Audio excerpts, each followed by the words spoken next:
Good afternoon, everybody, and welcome to today's Planning Committee meeting here. My name is Councillor David Connor, and I am Chairman of the Planning Committee here at Fenland, and I'll be chairing this afternoon's meeting. Thank you. Welcome to all those members of the press and the public who are joining us via the live stream. Before we begin, please can I take this opportunity to remind everyone to turn their mobiles and computers to silent and ensure when using microphones the red light is on and turned off when you finish speaking. Now, further ado, we'll go to agenda item number 1. I'd like to ask member services if we've had any apologies for absence. Joe? Thank you, Chairman. No apologies received, but I'd just like to advise the committee that Matthew Lee, the Head of Planning, is joining us virtually today. Thank you. Yep, thank you, Joe. Agenda item number 2 is to confirm and sign the minutes from the meeting of the 30th of October 2024. Do I have a proposer to approve the minutes of October the 30th? Councillor French, proposing. Councillor Miffordin, seconding it. Can I have a show of hands on that, please? That's unanimous, thank you. Now we'll go to agenda item number 3, which is urgent items. There are none. However, I wish to advise members and members of the public that application number 5 has been withdrawn from the agenda this afternoon. So agenda item 4 is declarations of interest. Member services will now go to each councillor in turn, and can you please state if you have anything to declare in relation to the agenda item. So over to you, Joe. Thank you. Thank you, Chairman. Councillor Benny. Thank you, Joe. Nothing today. Thank you. Councillor Connor. Yes, Joe. I've been lobbied by the agent applicant on agenda item number 6. Thank you. Thank you. Councillor Mrs French. Thank you. Member of Marchtown Council, but take no part in planning applications. Also, I've been lobbied, and also I'm the chairman of MATS, and also sit on the drainage boards. Thank you. Councillor Gershner. No declaration today, thank you. Thank you. Councillor Mafferdon. Apart from being a member of drainage boards, I have no interest today. Thank you. Thank you. Councillor Marks. Thank you, Joe. Member of Drainage Board, and I believe I've been lobbied via email yesterday from Permission Homes. Thank you. Councillor Senate Clough. Nothing to declare. Thank you, Chairman. Thank you, Joe. Now we'll go to the main part of the meeting. Members should only make a proposal on a planning application when invited. However, I will initially be asking for if anybody is going to go to propose the officer's recommendation. Clearly, if no proposal is forthcoming, or if that proposal fails, I'll be then looking for an alternative proposal. Members are reminded that such proposals should be accompanied by the planning reasons for doing so. So I'll just go on. As previously advised, agenda item number 5 has been withdrawn, so I'll hand over to Tim Williams. He's a Senior Development Officer here at Fenland to present application F/YR21/1497/0, agenda item number 6. So Tim, when you're ready, thank you.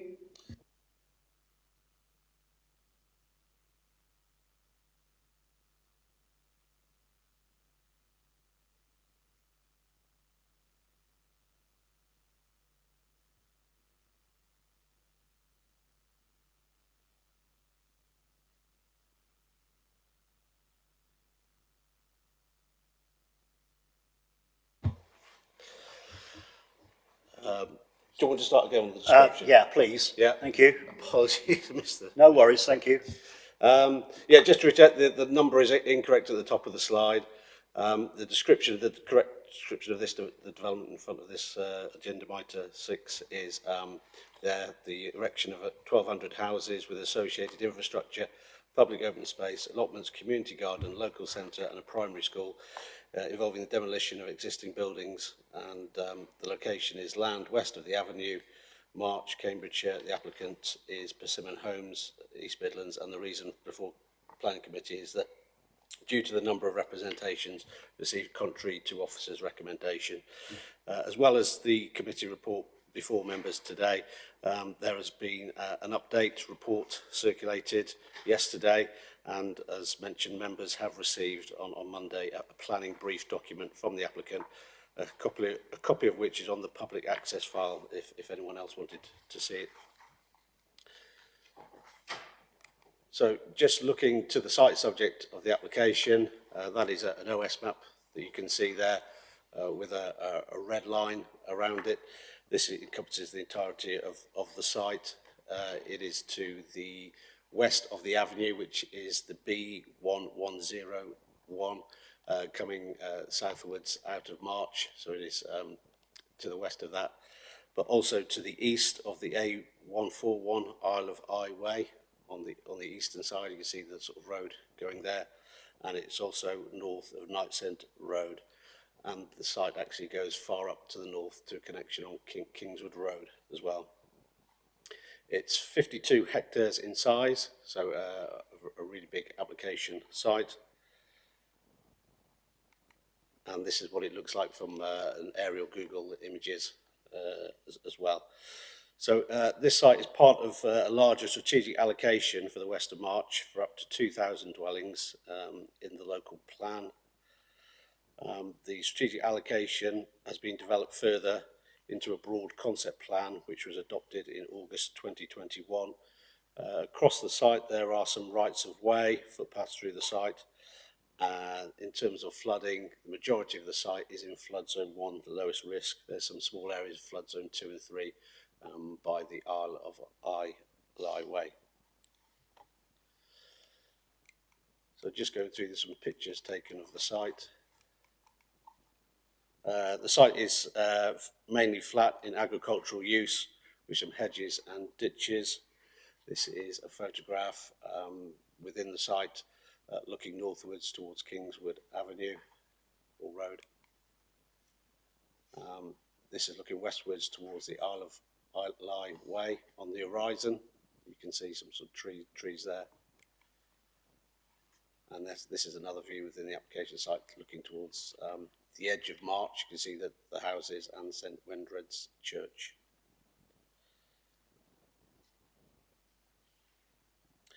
Then just going back to the proposals.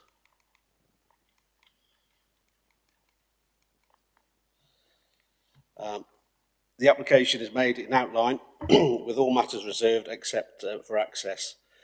As stated before, this is for 1,200 new houses, which should be developed over 3 phases and sub-phases. The applicant has indicated that this would start in 2026 and going on to completion to 2038. There would also be a service site for a 2-form entry primary school with land reserved for a potential expansion to a 3rd entry for that school. There would also be a small local centre and open space, play areas, green infrastructure, site water attenuation. Now, with the application being outlined, a number of parameter plans, as well as the master plan shown there, have been submitted. The first parameter plan is the one concerning land use. This shows the mix of residential. This is the sort of yellow colour on that plan, where the house would be between 1 and 5 bedrooms, a mix there, with also 20% of these being affordable. There would also be a local centre. It's pink. It's a smallish area. It's only about ½ hectare pink next to the area purple, which is the 2-form entry primary school. The adjacent land for the school, if it wishes to expand, is cross-hatched sort of black next just to the left of the purple, which is the school.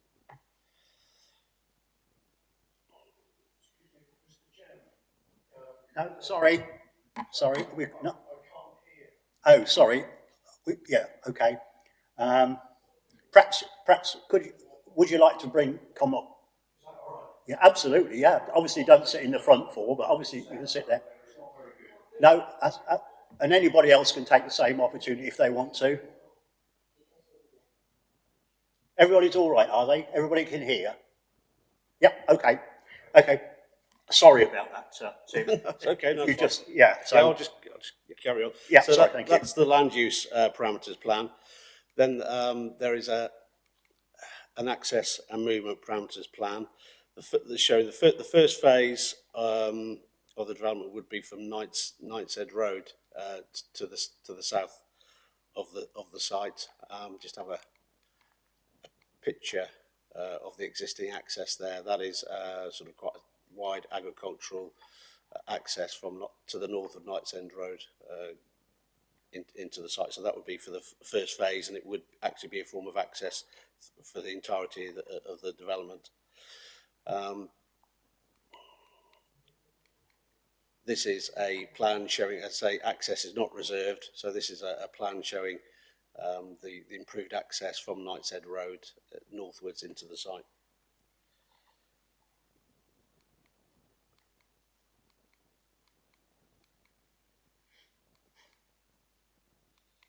There's also a new roundabout proposed on the A141 road, but this would only come in prior to the occupation of the 201st dwelling in the first phase.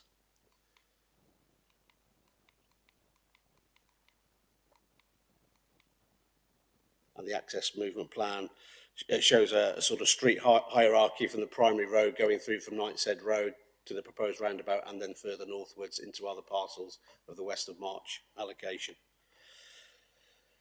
Also, there would be new pedestrian and cycle connections to other developments within the site strategic allocation, and the avenue recreation ground to the northeast. There's also a bus strategy involved with the access and movement as well. So the next parameter plan is the scale and density. This shows that the average density is 39 dwellings per hectare. On the periphery, on the east and west, this would be less at 25 to 35 dwellings per hectare.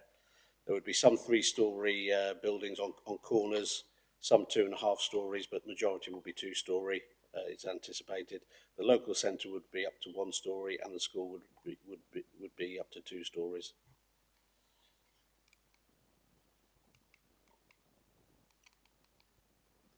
And then there is a green infrastructure parameter plan.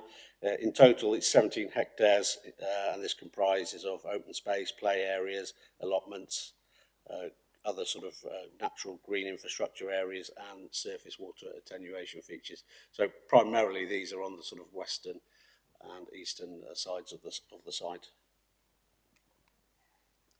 And then the final parameter plan is the one related to phasing. The colours are not great here, but the first phase is at the southern end. That is the one sort of light green, the two sort of parcels of land at the bottom, but also showing the road going northwards, 2 arms of it going towards the new roundabout on the A141 as well, which I said would come in after the 200th occupation of the 200th dwelling. Then you've got phase 2 within this sub-phases. That's a sort of blue area in the middle. In between phases 2 and 1, the school site would be part of phase 1 site. That is the rectangular area in the middle of the site with purple around it. And the school extension and the local centre would be part of phase 2. And then phase 3 to the north, which is the sort of yellowy browny colour, that is the remaining dwellings to the north of the site. Let's go back to the master plan. Then just sort of going through the report. Section 4 provides the site planning history of the site, which is fairly limited. There's been some environmental impact assessment scoping opinions, and also, as mentioned, the site it forms part of the broad concept plan for West of March.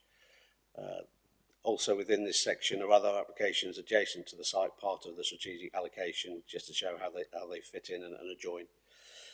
Then section 5 is the consultations received. There's been extensive consultation since the back end of 2021 when the application was lodged. So they're all set out in the paragraphs there, but just noting that the local residents' comments on paragraphs 5.28 to 5.31, outlining and summarising objections, a couple of supporters and other representations, and also to make the committee aware that there was a petition of 82 signatories objecting to the proposals. Council statutory duties in respect of the application are outlined in section 6, the policy framework outlined in section 7, so all the relevant parts of the development plan. Section 8 of the report identifies a number of key issues, 16 in total. And then section 9 outlines some other background information to the proposals not covered in the planning history. And then section 10, the sort of latter part of the report, provides assessment of the proposal against those key issues identified in section 8. So I'm just sort of going to run through those now. So first and foremost, the principle of the development, which is in paragraphs 10.1 to 10.59, obviously there's a lot there to look at in terms of local plan policies and the BCP as well. But the conclusion is reached is that the development would deliver a major new housing site, service, school and local centre, and consistent with those policies of the BCP and policies LP1 to LP5, LP7 and LP9. The next key issue is health and wellbeing, paragraphs 10.60 to 10.66. The conclusion is the proposals comply with policy LP2 of the local plan, subject to a further health impact assessments at the reserve matters stage. Economic growth is paragraphs 10.67 to 10.70. Obviously, the economic growth is a positive, and this is both direct and indirect, and would be over a number of years, given the build-out time. Then, highways and public rights of way. This is paragraphs 10.71 to 10.83. Here, there's a lot of commentary from the local highways authority, and officers from the local highways authority are here today to answer specific questions from the committee. But in their latest response, they say they are satisfied that with the proposal, subject to a number of conditions, 16 in total, and financial contributions to off-site works. Also to note that they have not objected to the use of Knights End Road for construction traffic during the initial first phase, subject to construction environmental management plan. Then the next key issue is heritage, character and visual effects, paragraphs 10.84 to 10.98. There are heritage assets in and around the site, including the Grade 1 listed St Wendreda's Church to the east of the site. Concern has been raised by Historic England and an objection has been lodged from the Council's Conservation Officer regarding the impact on the setting of the church, where they have, well, the Conservation Officer concluded that this is less than substantial harm. And so in this regard, the National Planning Policy Framework states that this harm should be weighed against public benefits. As outlined in paragraph 10.98, it is considered that the public benefits of this scheme outweigh that harm. A development of this nature and scale will inevitably have change on the character of the area, given its current use. Visual effects will be noticeable, especially during the construction phase until landscaping around the edge matures. The next key issues regarding residential amenity and the impact on neighbours is considered in paragraphs 10.99 to 10.105. At this stage, these matters are considered acceptable and will be assessed in greater detail at any reserve matters stage. Air quality is a key issue, paragraphs 10.106 to 10.111. The air quality existing is considered acceptable. Construction activities, the impact there can be conditioned by the construction environmental management plan. Noise is assessed in paragraphs 10.112 to 10.115. The main source of noise, as you would expect, is the road, the A141, to the west of the site. The Environmental Health Officer has recommended condition to consider this in more details and for mitigation measures to be included in any reserve matters application. Waste and contamination, paragraphs 10.116 to 10.119, again considered by Environmental Health, who are satisfied that these matters would be acceptable subject to relevant conditions. Flooding and drainage, paragraphs 10.120 to 10.125. As mentioned previously, the site is in flood zone 1, and that's the majority of it in flood zone 1. All development, the footprint of this would be in this area, so it's the lowest risk of flooding. Surface water drainage has been considered by the local Leaf Flood Authority, and they are happy with it, subject to a number of conditions, including an early strategy plan for surface water disposal. Then there is the matter of foul water and Anglian water. Are happy with the proposal, subject to condition as amended in the update circulated yesterday. A representative of Anglian Water is here today to answer any specific questions relating to foul drainage. Archaeology is looked at in paragraphs 10.126 to 10.127, and here the relevant officer is happy with the proposal, subject to pre-development scheme of investigation. In relation to biodiversity and ecology, these are paragraphs 10.128 to 10.136. There are no protected species that will be impacted by the development. There are some badgers within the site, but not in an area of where development is to occur. The development is not subject to the 10% statutory biodiversity net gain as new applications are. However, the applicant has demonstrated that a small biodiversity net gain is delivered as part of the proposal. In relation to trees and landscaping, that's discussed in paragraphs 10.137 to 10.143. There are some trees and hedges that will be lost through development, but these are sort of required as to get through the layout and the roads. But the tree officer has assessed the report and is satisfied that no trees of special interest are affected. And also the development will lead to a substantial new planting as part of the landscaping scheme that would have to be accompany the reserve matters application. In relation to community safety, again, this is something to be dealt with at reserve matters. And then the final key issue, it relates to affordable housing, community infrastructure and legal agreement.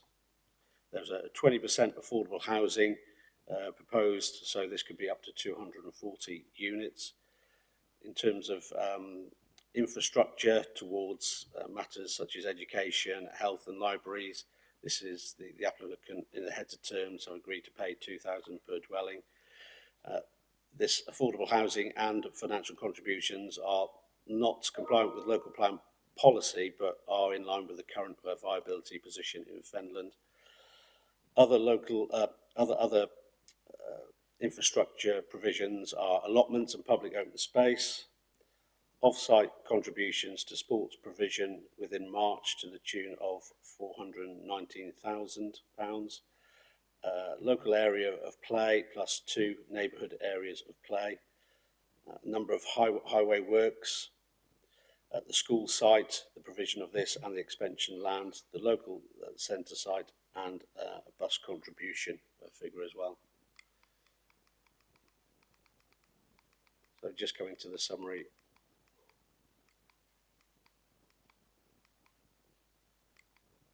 And conclusion. The principle of the proposals are in accordance with policy LP7 and LP9 of the local plan. The proposal in broad accordance with the West March Broad Concept Plan, as they adopted in August 2021. And also importantly, it would not prevent the rest of the BCP proposals from being implemented. These are areas to the east and north. This is on the basis that the proposal will deliver a significant part of the strategic allocation, so 1,200 of the up to around about 2,000 dwellings. It would also provide a service to Formentary Primary School site and a local centre that could comprise a mix of sort of commercial and community uses that would make for a sustainable new community on the edge of March. The report has weighed the heritage harm identified from the development against the public benefits of the scheme. In the short term, there would be some landscape harm whilst the development is under construction, and the effects of construction activities can be controlled by on-site management measures enforceable via planning conditions. With regards to transport matters, these have been fully considered, and the proposal would provide safe and suitable access as well as a good functioning layout The impact on the wider transport network is also acceptable, and the local highways authority is satisfied that the proposal will be unacceptable with regards to transport. The proposal would make a valuable 20% affordable housing contribution, which equates up to 240 homes. Other financial contributions, as just mentioned, are secured towards infrastructure, highway-related works, as well as off-site sports provision. Therefore, on planning balance, the proposed development is considered to meet the council's aspirations for this allocated site, and the proposal will comply with adopted local and national planning policies. And therefore, the recommendation is, Chair, to approve the application subject to the signing of a Section 106 legal agreement and the finalisation of planning conditions. Right, thank you, Tim. We have 2 speakers on this application. I'd now like to invite Colin Mail, he's an objector to the application, to make his presentation to the committee. When you're ready, you've got 5 minutes. So get nicely seated first, then the clock will start ticking when you're ready. Thank you.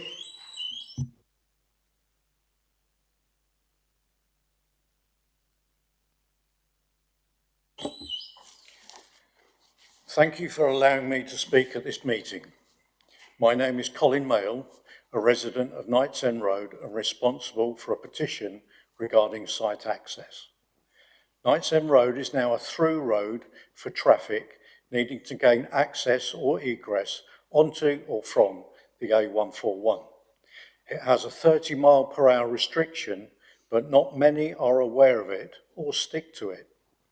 Footpaths are narrow, and as a dog walker, I personally do not feel safe. Could you put on slide 3, please? Is anybody? Yeah. Oh, yeah, that's okay. The road tends to serve a great many houses in the Lower Cavalry Drive area, and with the new development soon to take place at Springfield Avenue, Princess Avenue, and the site near the Neil Wade School, much of the traffic will find its way onto Knights End Road in order to gain access to the bypass. Slide 4, please. Knights End Road is not a road like Wisbeach Road or the Avenue, both of which are sufficiently wide to cater for large volumes of traffic. It has twists and turns and varies in width and narrows quite considerably near the junction with the A141. Slides 5, 6 and 7. This junction is considered dangerous by many because it is difficult to judge the speed and distance of traffic, especially coming from the Mill Hill roundabout end when trying to turn right onto the bypass. The sight line round the bend is very poor. Allowing up to 200 more housing units with its inherent car ownership solely accessed off Knights End Road will only compound the problems for road users and increase the likelihood of an accident at the A141 junction and at the newly created junction adjacent to the children's nursery. Back to slide 2, please. The developer has included the provision of a roundabout on the A141 midway between Knights End Road and Boroughmore Road, but only in phase 2, following the build out of 200 housing units. During the planning process, we have repeatedly requested this roundabout is constructed first within phase 1. There are 2 very good reasons. It will allow construction traffic to access the site easily without the need to use Knights End Road and the dangerous A141 junction, and it will also allow new residents to access the bypass without the need to add to the traffic along Knights End Road. Access to schools and town away from the bypass can still be via the new Knights End Road junction. There is a separate application regarding construction traffic access, but the above solution solves that issue and provides a commitment from the developer to build out the site as outlined and to actually construct the roundabout. Please bear in mind that the Gall Road traffic lights took an age and a fight to get them built. In this turbulent economic climate, it is possible that Persimmon could abandon the site after completing phase 1, thus leaving all 200 housing units accessed solely off Knights End Road. In closing, we would add that the approval of the concept plan during the COVID restrictions is just that. It's a concept, an idea, an outline. It does not mean the plan is set in stone. We therefore ask that the proposed A141 roundabout is built before the housing works begin and that this is added as a condition of approval. Thank you for your time. Yeah, thank you very much, Mr. Mayo. Members, questions, clarifications, please. Councillor Marks first. Thank you. Thank you. Thank you for your presentation. I too share your concerns straight away. Know the road, know how bad at times. Can you describe to us, I mean, obviously there's a nursery along there as well. When the dust cart or any other, does it bottleneck quite badly, that section of road going into town? Yes, it bottlenecks in several places, particularly when parents are dropping their children off at the nursery, but there are other instances on bends of the road where cars are parked and it does cause a problem. There's also restrictions in width on certain bends, and obviously the restriction in width coming up towards the A141 junction. Thank you. Okay, thank you, Councillor Marks. Any more questions for Mr. Mayo? Yeah, I'll come in then. Yeah, I absolutely agree with what Councillor Marks says. I'm a dog walker, and at the far end of Knights End Road, going towards the bypass, there's no path on that side at all, and you have to walk obviously off the road. But it's absolutely correct, and you're absolutely right. The road does taper in.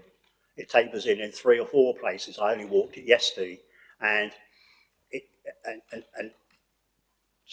you're absolutely right with the nursing, with the children's play just next door to the site.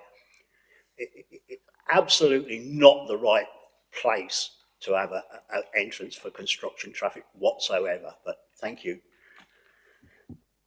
That's me. Anybody else at all? Councillor Mifferton, thank you.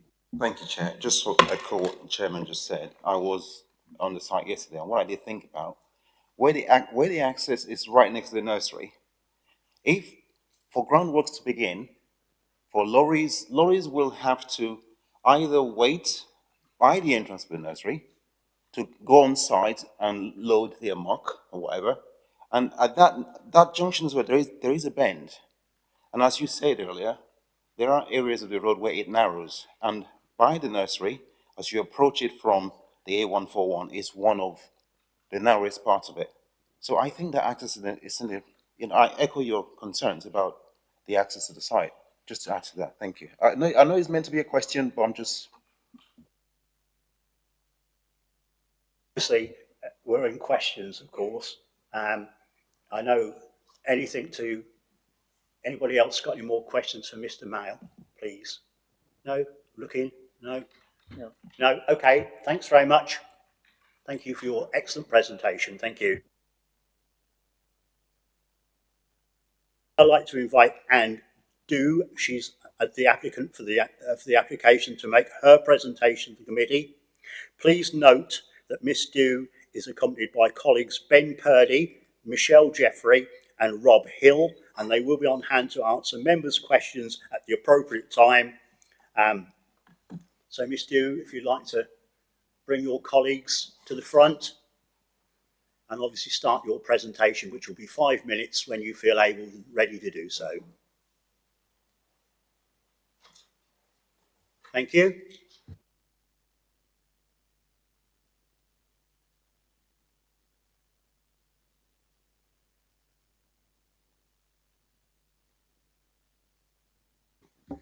Good afternoon.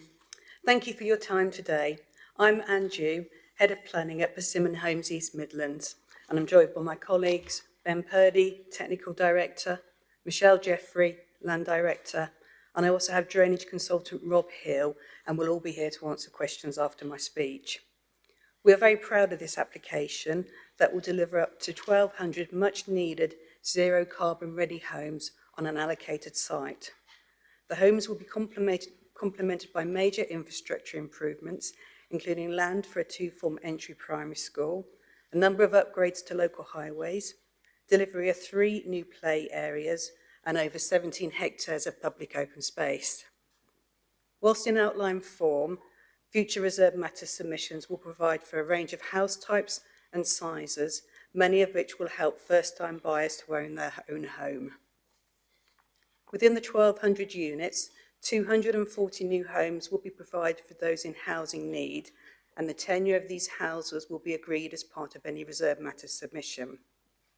These houses will help the council tackle the number of people in temporary accommodation or on the council's housing list.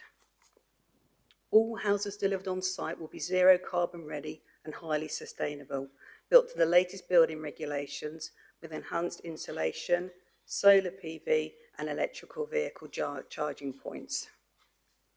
The application is the product of over 4 years' work and extensive consultation and collaboration with both district and county officers and statutory consultees.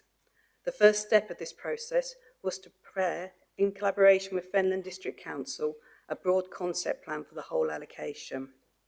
The broad concept plan was approved in July 2021, and this outline application has been designed to accord with this plan. We're very pleased that the application is now recommended for approval and that we've achieved a high quality scheme that is policy compliant and delivers on Fenland District Council's priorities.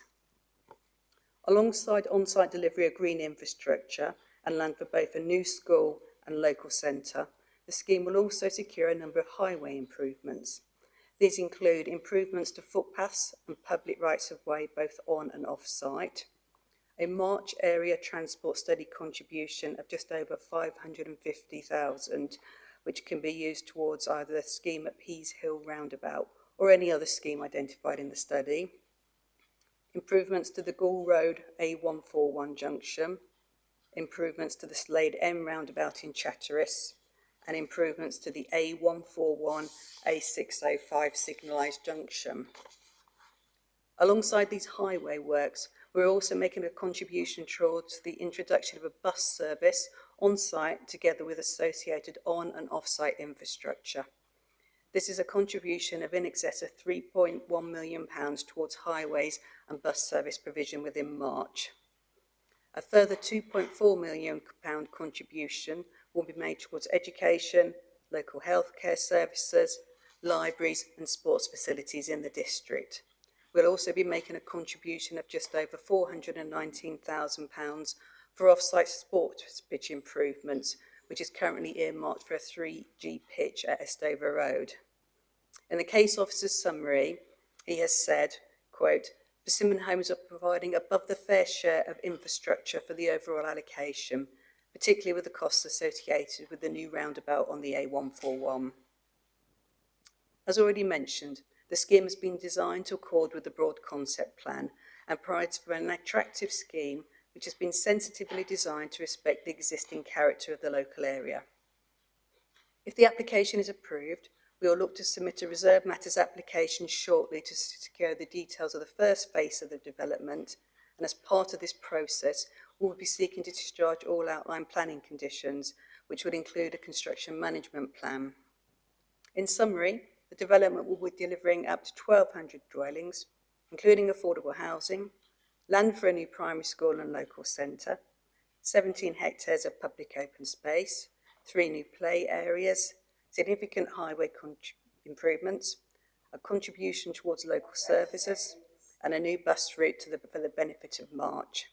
During the delivery of the scheme will also provide opportunities for local jobs, apprentices, and contribute to the economy once the development has been occupied.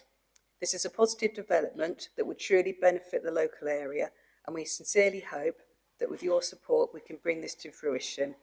And myself and colleagues here will be able to ask any questions you may have on the scheme. Thank you. Yeah, thank you very much. Members, questions to Miss Dew or any of her colleagues? If you'd like to question, raise your hand. Councillor, please. Thank you, Chair. I'm sure you know where the question is coming from. It's regarding access. Can you please tell us why you can't build a roundabout first, and also how you're going to divert construction traffic from Knights End Road, which is quite narrow in places, and very, in fact, it's next to the nursery school that could be affected when parents are picking up their children or dropping them off. So my questions are like two: why can't you build a roundabout first, and why do you have to use that access to get into site? Thank you.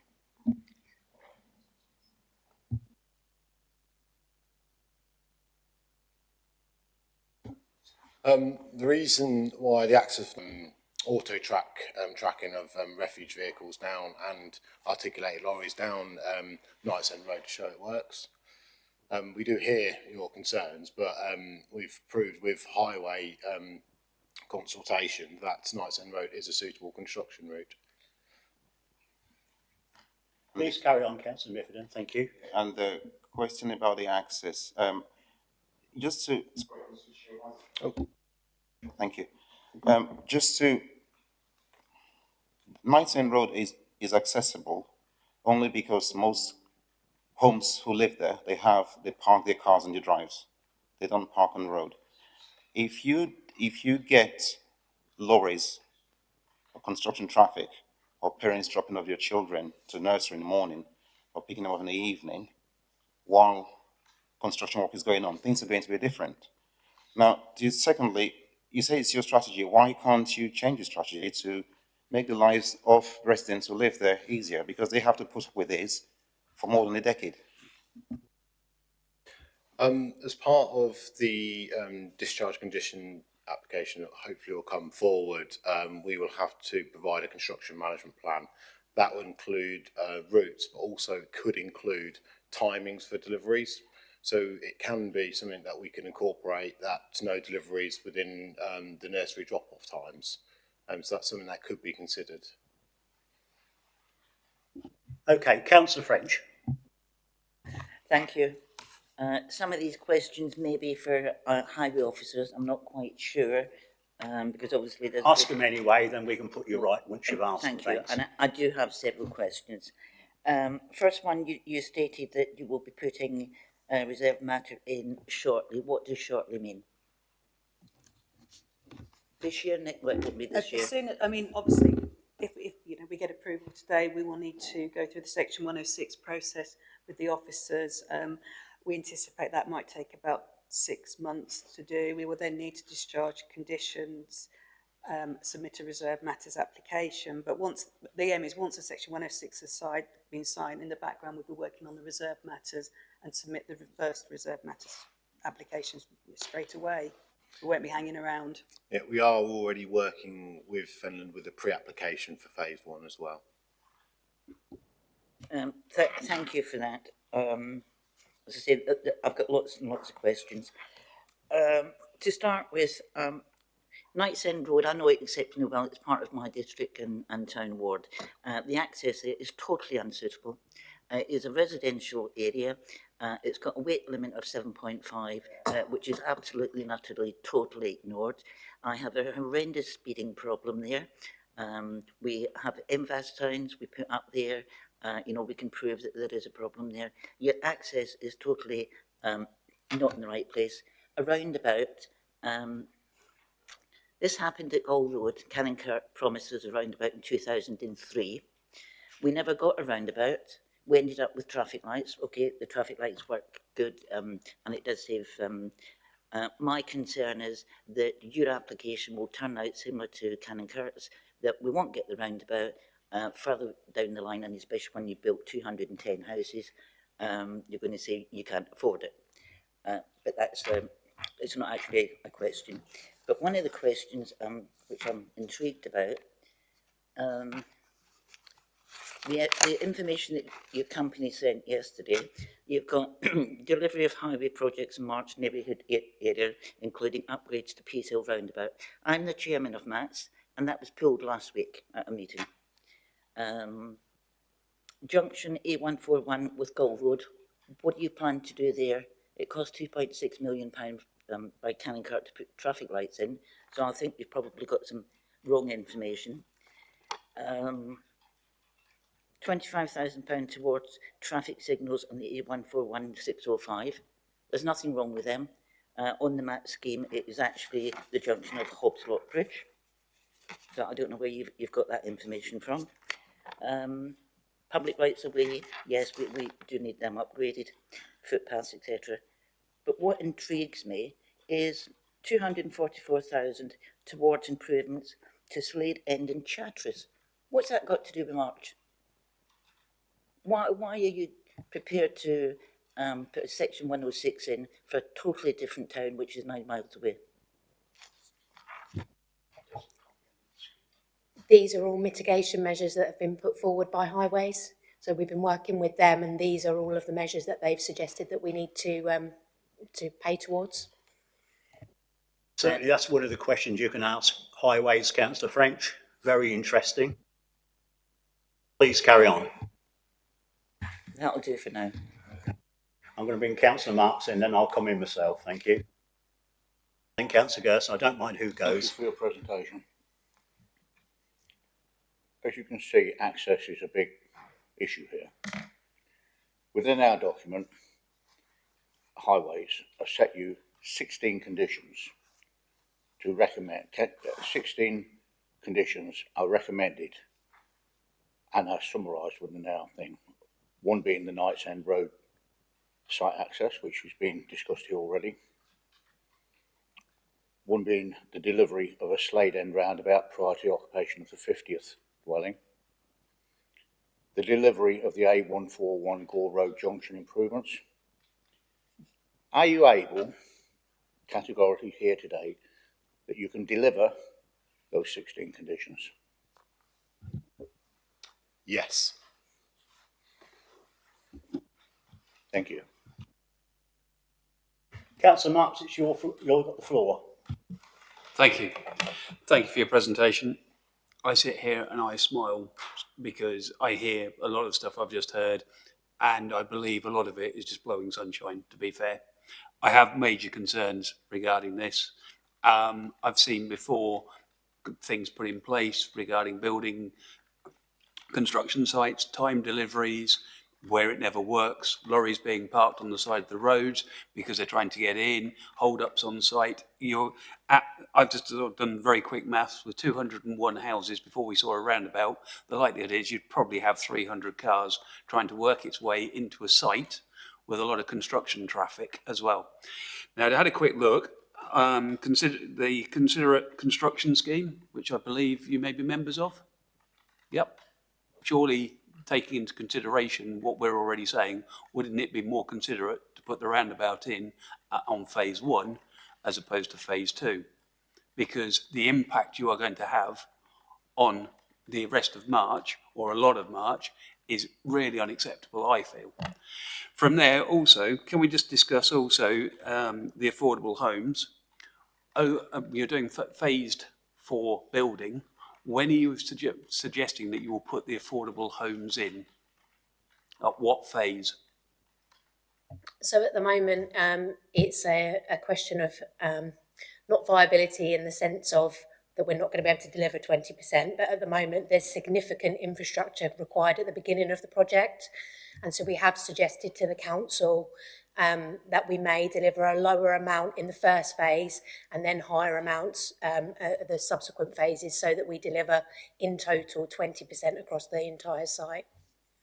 So what guarantee have we got if you start low, say 2 or 4 or 6, and then working your way through to your 20%, that, as the gentleman previously who spoke, you guys then decide halfway through this isn't viable and you pull the site or just mothball the site? People in March are losing out again because there's no guarantee. Would you not feel more comfortable that on phases 1 and 2 this 20% was achieved? In an ideal world, yes, we'd like to do 20% in the first couple of phases, but as mentioned, we've got significant, just highways on its own is £3.1 million. We need to bring electricity to the site. There's quite a significant amount of money required for the foul pumping station that's going to be required for the site. So we're probably looking at £10 million worth of infrastructure before we've even built one house. So, we're working, part of the plan through the Section 106 negotiations is to work with the authority to come up with something that works for everybody. I appreciate your concerns, but ultimately our intention is to deliver 20%, but it's just not possible with the level of infrastructure that is required to deliver that 20% in that first phase. Phases 1 and 2. We're hoping to deliver, it's likely at the moment we are suggesting around 10% in the first phase, and then increase percentages going forward to make sure that 20% is delivered overall. Thank you. Yeah, I'll come in myself then, and then I'll bring you back in, Councillor.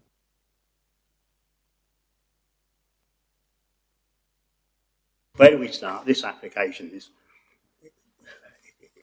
just, I don't think it's been well thought out really, as far as the transport is situated.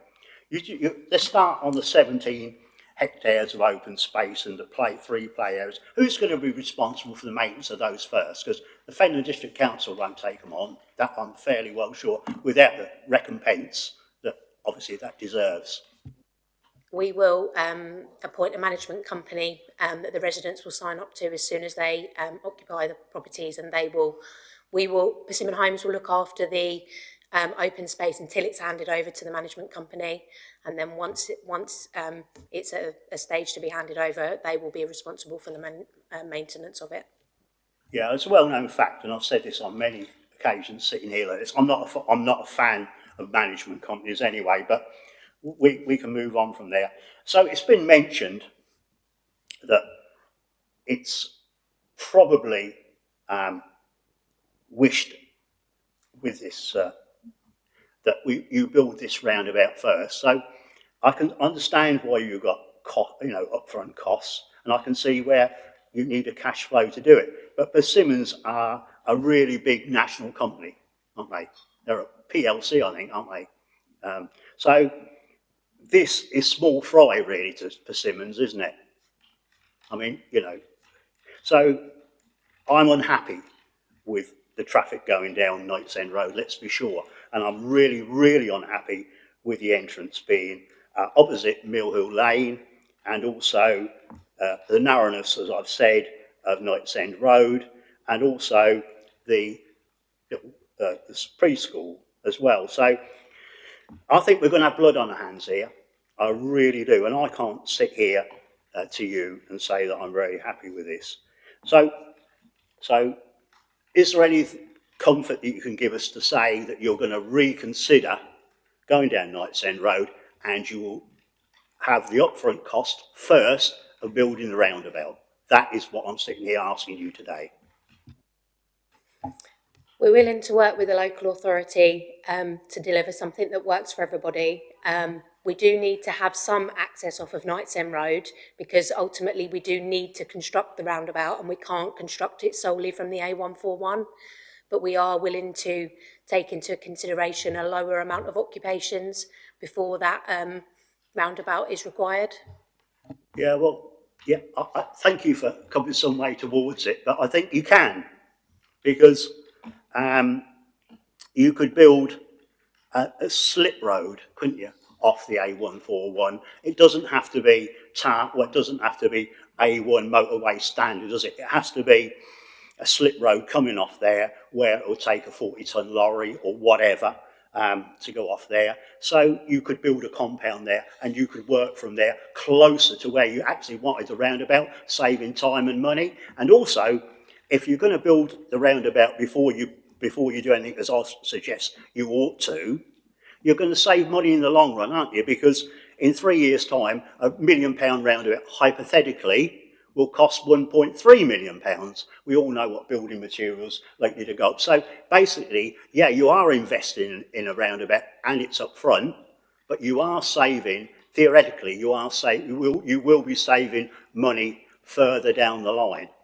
Do you not agree? It's potential. It just depends on what highways are willing to approve. If they're happy for us to have some sort of slip road coming off of the A141, then it's certainly something for us to look into. But at the moment, they are saying that they're in support of us having an access off of Knights End Road with the roundabout coming at a later date. Yeah, with respect, I walk the dog down there 4 days a week, and I'm a regular visitor down there, and I can see from a local resident, I live about half a mile from there, from the Knights End entrance, proposed entrance there, probably half a mile, and I can see problems there. Even now, I can see problems. Never mind about another 300 cars coming out there every day. So it doesn't fill me with too much confidence what you're saying, to be truthful. But we can have a work. We can talk to highways when it's their turn, can't we? Thank you. Try Councillor Benny next, then Councillor Gersner. Thank you, Mr. Chairman. Good afternoon. I look at this. This application's been in since 2021. I know there's a lot of work and there's a lot of things need doing, but the other application that's been withdrawn really sets the ground for how this pulls forward. And the construction site and the access for phase 1, which is still in this application, you've withdrawn. And I feel we've got an incomplete application here today because we haven't got an access into the site, because the fact that you put an application in proves that you acknowledge the fact that there is a need for that site, and because you had a recommendation it's been refused, which I fully understand, and I can understand that. But if that can't be agreed before, how do you propose that you move forward by having the access for your construction site when you haven't got that sorted out to start with? Yeah, pertinent point, Councillor Benny. We'll take Councillor Gersner there. Thank you. Thank you. Jumping the gun here. Yeah, sorry about that. Carry on. I was just going to say that the construction access that was withdrawn was for a second piece of land that we're in control of. We understand that there were concerns around the construction access off of Knights End Road, so we tried to explore the possibility of using that separate piece of land, which is much closer to the A141, as an access. But despite the number of changes that we made to it, it was not going to be suitable for highways. And we just felt that it was better to withdraw the application rather than you waste your time when it was already recommended for refusal. But that was a separate piece of land, so it doesn't actually form part of this application. You can, Councillor Benny. Thank you.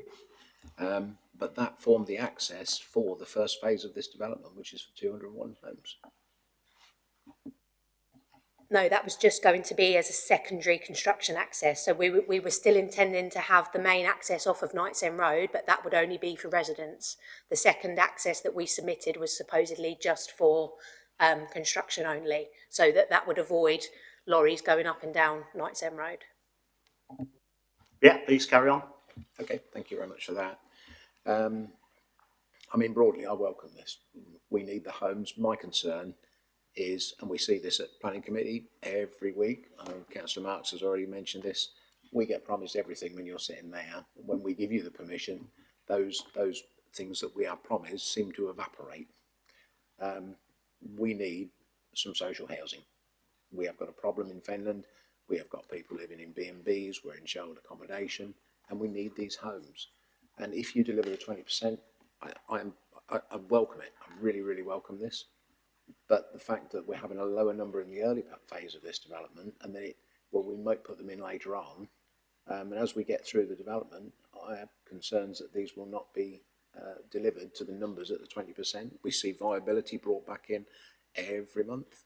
I want to say every month, several times a year. We see this where this happens. And you're driven by, if I was in your position as a business, I would do everything I could to maximise my profits, and that will maximise your profits, which is an understandable thing. But as councillors, we want to see these homes delivered. I mean, I come from Chatteris, and I personally, unlike my colleague, I thoroughly welcome the changes to the roundabout in Chatteris. I think it's an excellent use of money, and I very much appreciate that.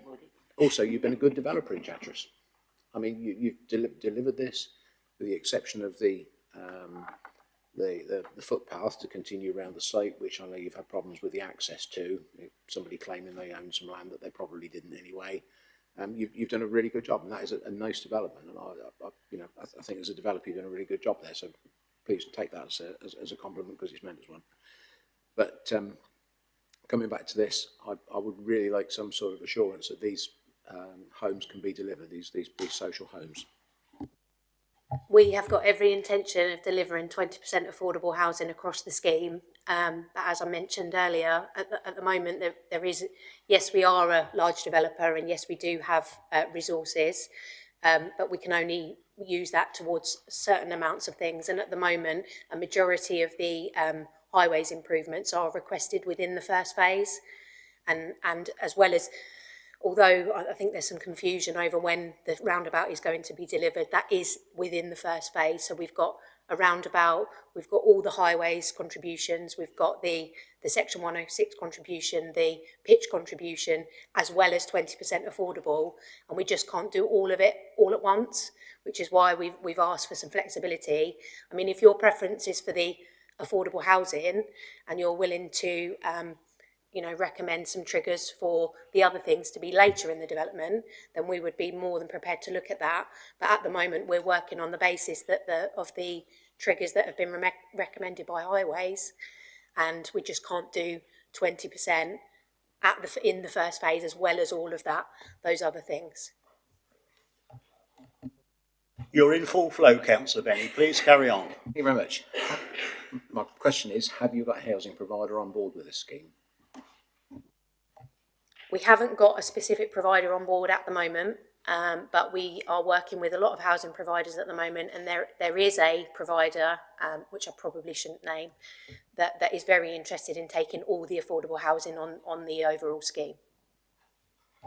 Would that deliver the 20% that is in the proposal? Yes, it would overall. Okay, thank you very much. Right, Councillor Benny. Councillor Gerther, you've been waiting patiently. Thank you. Persimmon is a Financial Times 100 listed company. They're a very big company indeed. They deliver a lot of good quality housing throughout the whole country. You have a fairly good name within the building industry, not perfect, but fairly good. This development is a multi-100 million pound project. There's no doubt about it. I've just done the sums. Okay? So, all right, the money's not up front. But as you can see, the access is a big stumbling block here. And I think you really need to work with highways, and you need to go back and revisit the priority of the access to this site. The second question I've got is, did you say that you're having EV and solar paneling put on every building? Yes, as part of building regs requirements, all plots will have EV and EV charging points installed and PV panels on the roofs. This development will be, given timescales, will potentially have to meet the new government's future home standard requirements. So at the moment, it's anticipated air source heat pumps and what we call carbon ready homes. So we will be ready for carbon zero or net zero. It'll be for the network to be decarbonised. So it's a big move forward. At the moment, we've just gone through a transition for 31% carbon reduction. Future home standard, which March development will potentially sit into, is an additional 70 to 80% carbon reduction.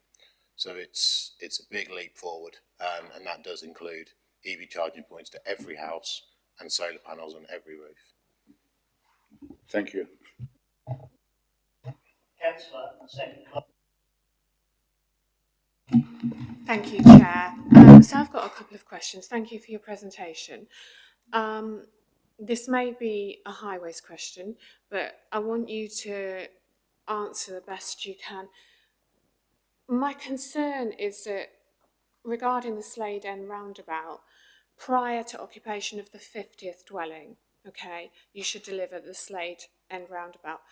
But yet, prior to the occupation of the 201st dwelling, you should deliver the roundabout at the end of Knights Hill Road. Was that a negotiation with Highways, or did Highways suggest that to you? Highways suggested those triggers, and at the moment we haven't actually agreed.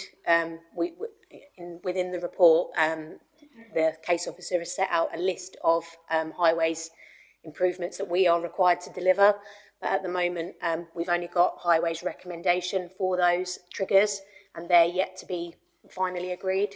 So there is willingness on our part to work with the members and the council to deliver triggers that are suitable for everybody. Thank you, because I would say that those priorities, excuse the pun, are wrong. Looking at number 43, the Slade End roundabout, I would say that the 141 roundabout would have to be prioritised first, but that's something we will ask Highways, obviously. And my second question was about the 20%. Okay, now, in order for it to be a blended site, i.e. the low-cost homes not all going in one section of the site, are there requirements that you've been given that, you know, it needs to be delivered equally throughout the 4 phases? At the moment, that's up for discussion, but we have worked in authorities in the past where there's been a requirement for 40% affordable housing, and we're still able to blend them. When we've got that amount of affordable housing, we are still able to blend them without putting them all in one location. Thank you for your clarity. Thank you. Councillor Marks. Thank you. Just one comment that Councillor Gladstone brought up. EV charging, 1,200 homes at some point, 1,200 chargers. Has anybody actually looked at this? Because I understand there is already an electric problem. I know from talking to another councillor, there was a likelihood of a company coming in to the area, but there was a power issue for them to come in. 1,200 chargers on one site seems an awful lot of electric being sucked out of the area. With the way the schemes are designed, it's not a problem. We've already secured the power for the site for 1,200 dwellings plus local centre school. The EV chargers are 7.2 kilowatt chargers that connect into the consumer unit in each block. The way that the work's designed is the chargers will generally be mostly used at night on an EV tariff. So the capacity is there for the load, and we have secured it in preparation for this development. Just to clarify, the capacity is there all the time or just at night? All the time. Okay. So going on from your highway contributions here, I mean, I know Councillor Benny won't agree with me with this, but a roundabout on the Isle of Ely Way with this near this application site is more important to me than Slade End roundabout at this particular time, because I think there will be improvements in Slade End roundabouts when there is a big application coming in Chatteris. Okay, I think I'm right in saying, aren't I? So there could be some money saved there. There's some money there which Councillor French has said we don't need on the A605, we don't need the traffic lights there because they work perfectly well. So there's some money there. I think St Peter's Road improvement, I think there's some money there from the last application that we did for the 400. So we could save some money on this. And I think it's absolutely imperative that we use some of this money that's for highway contributions to go to build this roundabout first. Okay? That is what I'm sitting here asking you to do today. I know you haven't signed anything off, but I will not be happy unless something's agreed here today on that, because I absolutely think this is an absolute accident waiting to happen. I really do. And I don't want to sit here as chairman of this committee knowing I could have done something and somebody gets hurt on this scheme, a little child somewhere or something like that. I just cannot agree to this in this present form. We do need the houses. Councillor Benny's absolutely right. But, so that's another thing. So for me, and it's absolute, this is a deal breaker for me, really. So maybe you should give that some thought. And also, you talk about building the first phase, which is absolutely right. You've got to build the first phase before the second. But I would like, as this is going to take some 14 years to build out in its entirety, the 1200 as well, it's going to take, I don't know, 10 years hypothetically. I would want to see that open land only take what land that you absolutely need and fence off what you actually need so people can actually walk the dogs and that sort of thing. So is that something that you could allay my fears today? In relation to the triggers for the roundabout, and clearly Slade End's triggers are a key. If they were subject to highway agreement switched, that's something we would look to work with you guys with. So the triggers, but that's subject to highways. In terms of fencing of the land, we'll only purchase the first phase and fence off what we need to build. The rest of it will still be agricultural field as and when we require it, when reserve matters come forward. So dog walking routes, etc., will still be provided out of the construction zone. Okay, that's a certain amount of comfort then. Councillor Marks, you've got something to add to that, no doubt? Sorry, can we just, for clarity, so you are only buying the first phase as you go. So what guarantee have we got that you get phases 2, 3 and 4 to give us the affordable homes that we're talking about? Sorry, this is a bit, you may say, oh, it's contractual, but at the end of the day, knowing landowners, if the price of land goes up and you guys can't fall in, what's our guarantee there? I'm really concerned now. That's sort of like come out. Thank you. We've got a contractual position on the whole site, but we only draw it down in parcels as and when we get the relevant planning permission. So we won't be fencing off the entire site on day one. We won't be buying the entire field from the landowner on day one, but we have a contractual position on the whole site that gives us the ability to buy every phase of the site. I think it's called an option, Councillor Marks. So can I come back on that? So where the roundabout sits, where does that sit in the phasing? As you can see from the plan, it's not clear. Phase 1 is a green. You can see a green line that comes up and links to the roundabout. That's all shown within phase 1. So the land needed for the roundabout is in phase 1? Yes. Right, okay. So going forward, say phase 2, I mean, I understand the option, but however, options, you're not paying for everything in one go, which will focus your minds to be putting more houses up over a period of time. My concern is, somebody does turn around, one of your shareholders or whatever, and says this is not viable at the present time. We're going to have 200 plus houses still sitting there with no roundabout and travelling using that Knight's End Road.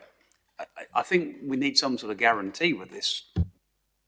Which is why we've just suggested that we can bring the trigger forward if that's something that you're minded to do. So if you're happy to bring the trigger forward, is that trigger as the first house is being built to put that roundabout in? We would prefer to have some level of housing before we put it in, because obviously we've got to pay for it somehow. And if we get to sell some houses before we can install it, that's better. And as I said, the preference is to build the roundabout from the site. But if the only way that you're minded to grant permission is that it has to be done on first occupation, then that is something that we're willing to accept. Sorry, straight talking never killed anybody in the Fens. You're saying occupation, we're saying start of build. Would you be prepared on start of build to start with the roundabout? Yeah, so it would be finalised prior to the first occupation. That's not what Councillor Marks said. Sorry, clarification here. Build, day one, spade in the ground, start on roundabout, as opposed to occupation, because you could hold off and build 20, 30, 40 homes and not occupy them. I know it's not probably financially viable, however, that could happen. What I'm saying is, on day one, When you go join that site, will you start on the roundabout? If that's what, I mean, I'm not quite sure how that can be secured via a Section 106 or condition. Usually it's linked to occupations. I'm not sure if there's any other way, and that, you know, maybe the officers can suggest a mechanism, but we've got no, it's not in our interest to build any houses. If we cannot occupy any until the roundabout is in, it wouldn't be in our interest to build any, because ultimately we make money from selling houses, not from building them. But I think what Councillor Marks, sorry for the interjection, but I think he's trying to get at the construction traffic does not want to go down Knights End Road. I think, is that what you're saying? And that's what he's saying. So he wants, and I can't see why this planning committee can't ask you to do that first and put that in as a condition. I can't see any reason. If you were going to put that in first and said, I'm going to put a roundabout first before I put a spade in the ground, we would say, oh, that sounds all right. We're happy with that, probably. But that's where I'm at. But I'll bring in Stephen now, because I might have said something out of turn, but who knows? Yeah, thank you, Chairman. Through you. There shouldn't be a bartering session, this committee meeting. What I would just reinforce in members' minds is that no matter what the applicant offers, you cannot impose a condition or require a 106 obligation unless necessary in planning terms. And in order to judge whether that's necessary, you need advice from highways officers. So the context is that whatever you may wish to impose today, we all have to be satisfied there is a genuine highways reason, and that timing or whatever it is necessary in planning terms. It's not a matter of what's simply desirable, it's what's necessary.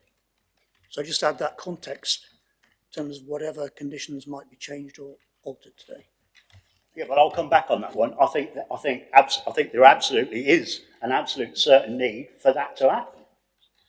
So thank you for that. But I do think, anyway, I think I've gone on perhaps enough. Anybody else want to? Any more questions, Councillor Benny? I'll word this as a question. I mean, it's, yeah. I mean, really, I'd like to ask officers questions, but we're not at officers question time, because I'm sure we could come back to these good people sitting there. I mean, as a council, we cannot demand that we get certain things from applications. You know, we can ask for them, and a very lot of the time we're told, no, we can't. We have this every week. And also, we've got to treat developers as partners, because developers, we want these homes. We need homes. We've got a problem with social housing, with people in here. We've got a need for local homes. And if we don't work with developers, that partnership will break down and our objectives fail. We need these homes to come forward, and we do.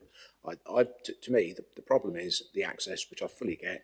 It would be nice to see the roundabout there, but I fail to see really how we can insist that this roundabout comes in before this. It would be very nice if it would. And really the question should be asked to officers, is this achievable?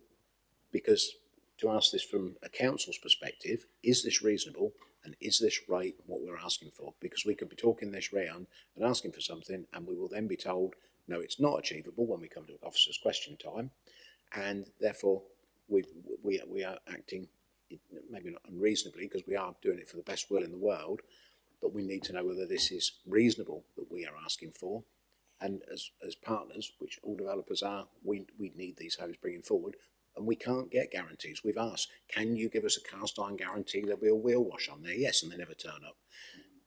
We can ask for these things, but equally, we've got to be reasonable in what we're asking for, because if not, we end up with nothing.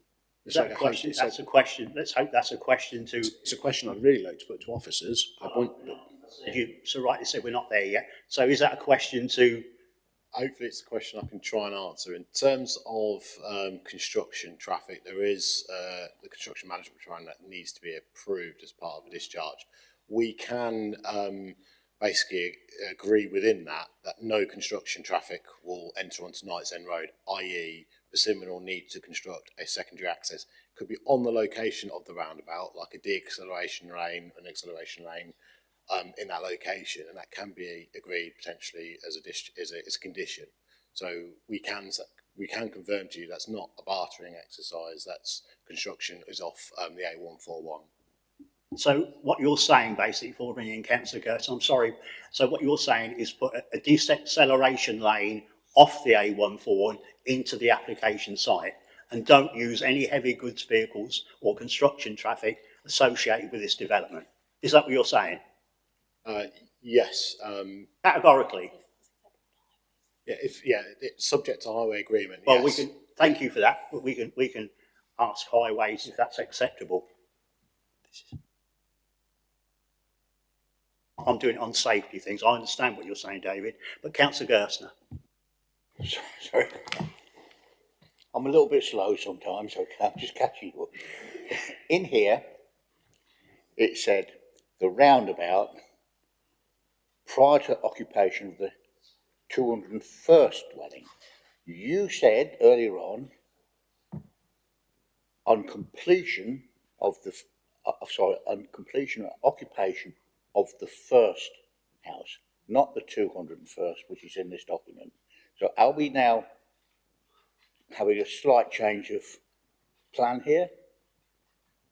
At the moment, the highway recommendation is 201st. Yes. But what we're saying is, if it is an absolute requirement, then we can consider delivering it prior to the first occupation, if necessary. Thank you. As long as I've got that confirmed, thank you. So I think we've probably gone as far as we can with this. I think we've probably done this to death, really. So I'm going to thank you very much for answering our questions to the best of your abilities anyway, and being as honest as you can. So members, questions, clarifications to officers. Councillor French, and I suppose Councillor Benny, then you'd like to come in, obviously. Yeah. Okay. Thank you, Chairman. Yeah, I've got various questions, mostly to highway officers. Could we ask the highway officers, because I don't want to keep... Yeah, absolutely, please. And... Please. Do you want to go over there? Yeah, go over to the front so we can all see you. And yeah, thank you very much. If you need to bring, don't think you need to bring another chair, so you'll.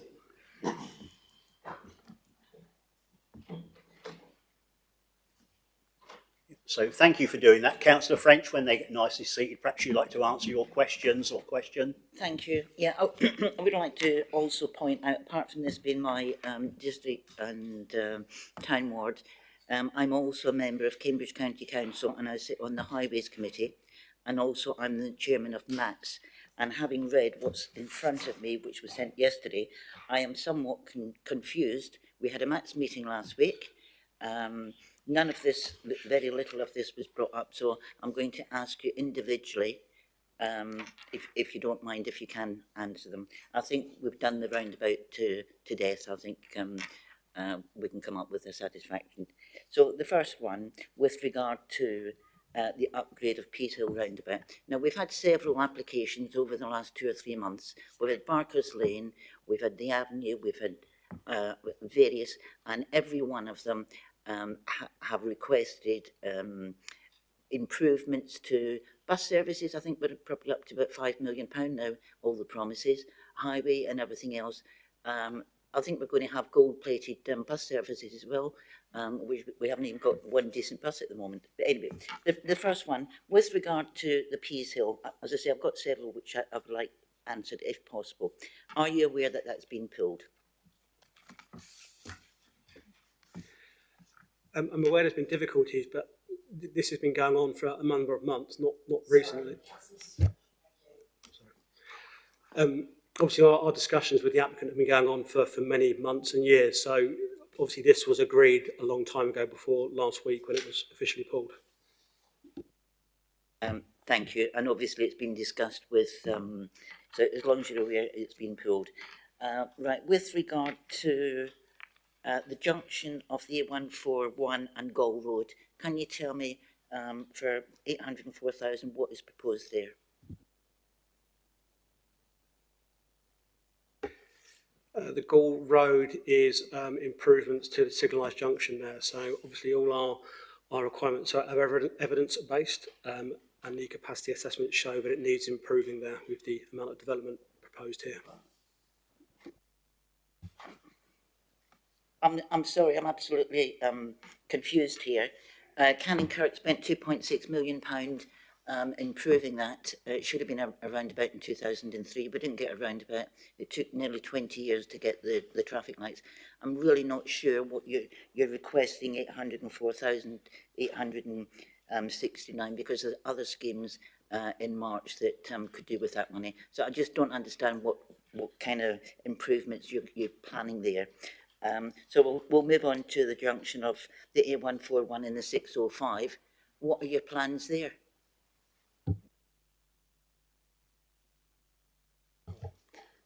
So the junction of the A141, A605 is for towards signal, installing a sort of signal mover scheme at the junction, which we've had discussions with our signals team, and they're satisfied that such mitigation will mitigate the development impacts at the junction. Sorry, can you explain what the actual scheme is?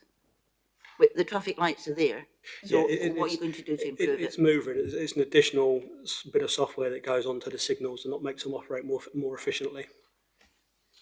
Okay, so the second part of that, we are proposing, which is in the MATS plan, at the junction of the 141 and Hobbs Lot. Are you aware of that? Sorry, A141 and Hostmore, did you say? No, I said Hobbs Lot. Hobbs, where's Hobbs Law? Is that the 20-foot road? 20-foot road. Yeah, we're aware of that, and that was considered within the mitigation request for that junction. There's nothing down here for that. Okay.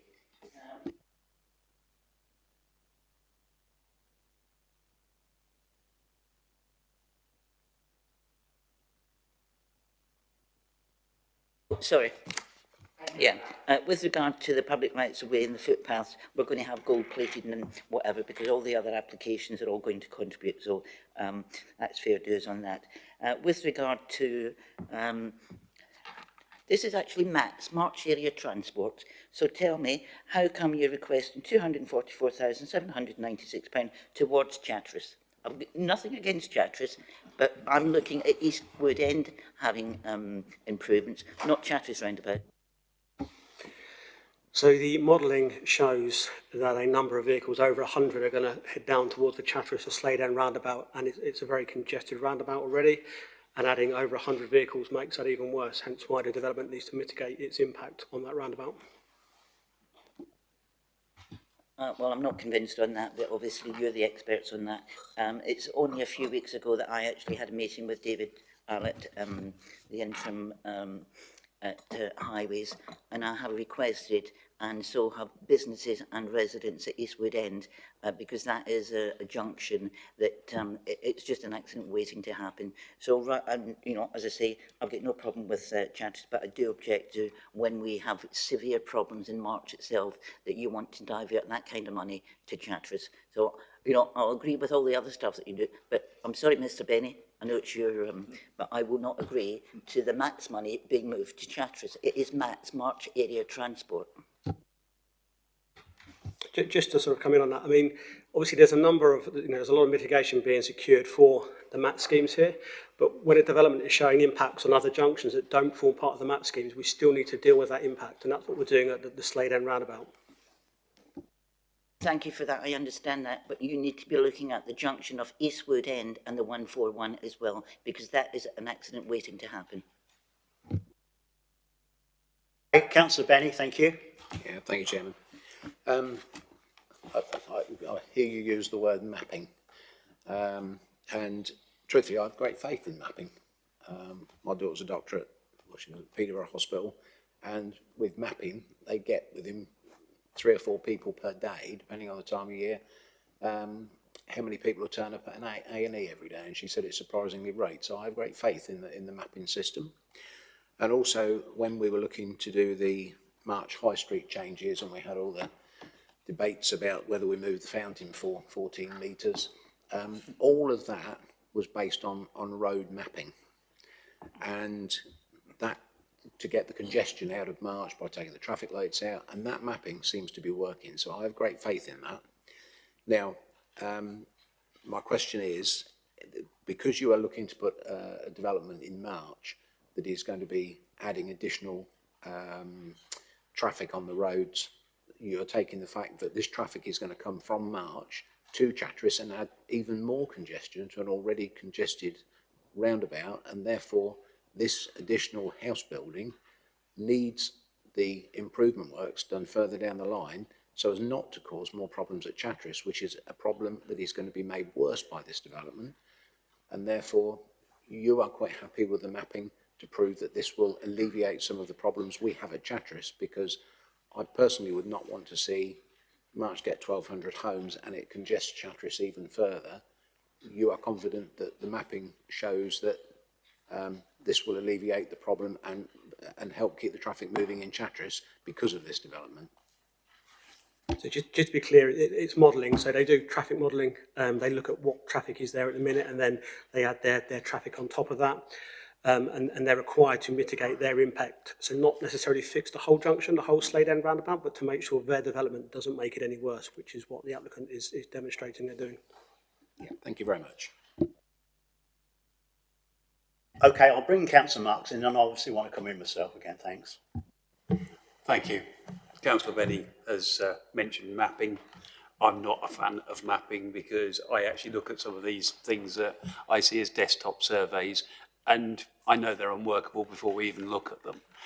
My question is, Knights End Road, which is a lot closer than Chatteris, do you have, looking, and I've been looking here, and I'm guessing, and I'm taking this as a guess, you are giving a measurement of Knights End Road as 4.46 metres wide?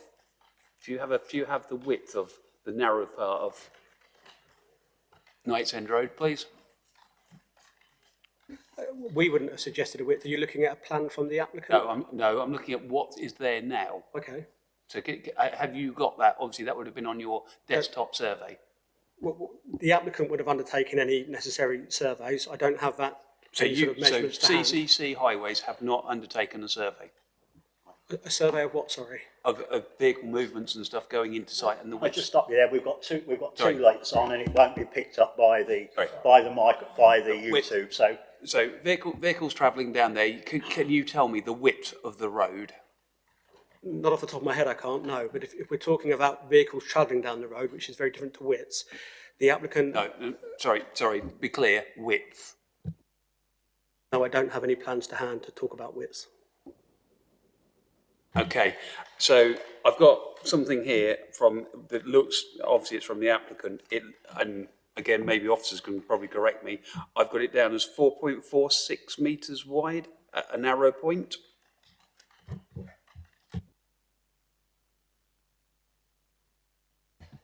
I'm looking at a map drawing. Can you tell which one?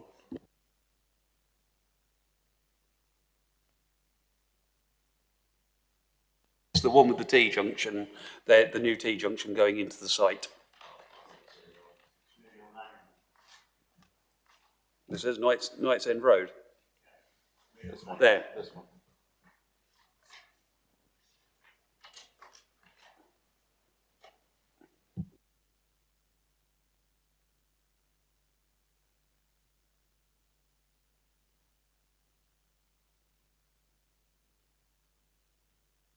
Through you, Chairman, is this the plan that's within the agenda pack?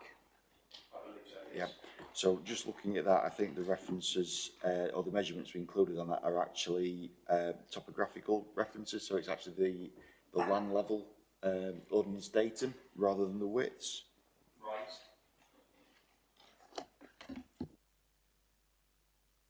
Sorry, I took it, having looked at the other widths given, that was a width, but that certainly looks fair. Well, I know it is fairly narrow.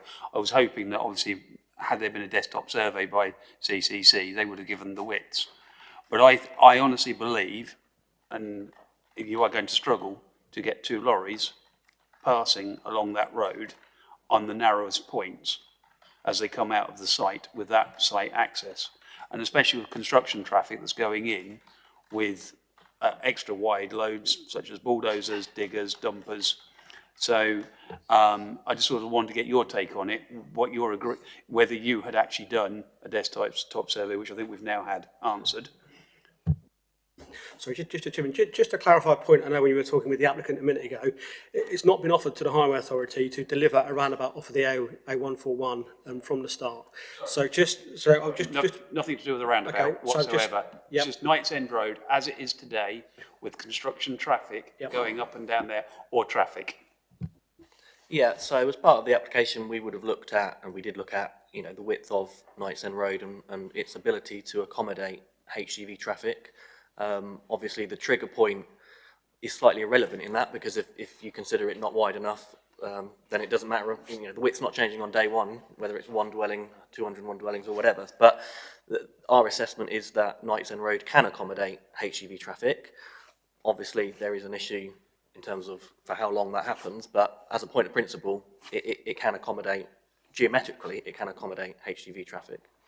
Sorry, so just to clarify, in one breath you're saying you haven't done a desktop survey with the widths. In the next breath you're saying you believe it is okay, but there hasn't been a desktop survey with measurements taken to work out whether this is actually to be done properly, whereas we hear with other desktop surveys we see tracking and everything else. We've got nothing here today apart from hearsay. So just to clarify, we have got a study from the applicant that covers what Knights End Road looks like in terms of its existing widths, and then obviously we've used that information, and we have our own mapping as well, where we can look at the widths of the highway, and we can look at carriageway widths and whether it can accommodate obviously the known widths of HGV traffic and other construction traffic. Okay, so just to confirm, has that been undertaken by CCC with information away from the developer? We have our own mapping, obviously. So we have our own information on the highways that we maintain, so we are aware of the makeup of the carriageways. So yes, we have our own information available to us, and as part of any application that we look at, that we're looking at that information that's available to us. Right, I think it's time for me to come in here, then I'll take Councillor French. Right, we'll park the roundabout for the time being, but the applicants did say if we could put a runoff off the A141 bypass into the application site, so that would alleviate all HGVs going onto that actual site, and it was done, obviously, would that be acceptable to you? As a point of principle, I don't have a problem with it. Whether it is physically deliverable within land that Persimmon, the red line boundary that's on the plan, and whether it can meet the required standards of DMRB, Design Manual for Roads and Bridges, I can't say now, because Persimmon would have to go away and do that assessment. But as a point of principle, yes, if it can be achievable and it meets those tests, then absolutely something that we can look at, yeah. Okay. Councillor French. Thank you, Chairman. You said you're going to park the roundabout, well, I'm going to open the roundabout up again. It is essential we have this roundabout, and I am concerned, and I'm sorry, we haven't got your name, so I'm going to point to the gentleman in the blue shirt. You've said that a few minutes ago that you haven't actually had discussions or anything with to do the roundabout. I will tell you, 2 days ago, there was an RTC there.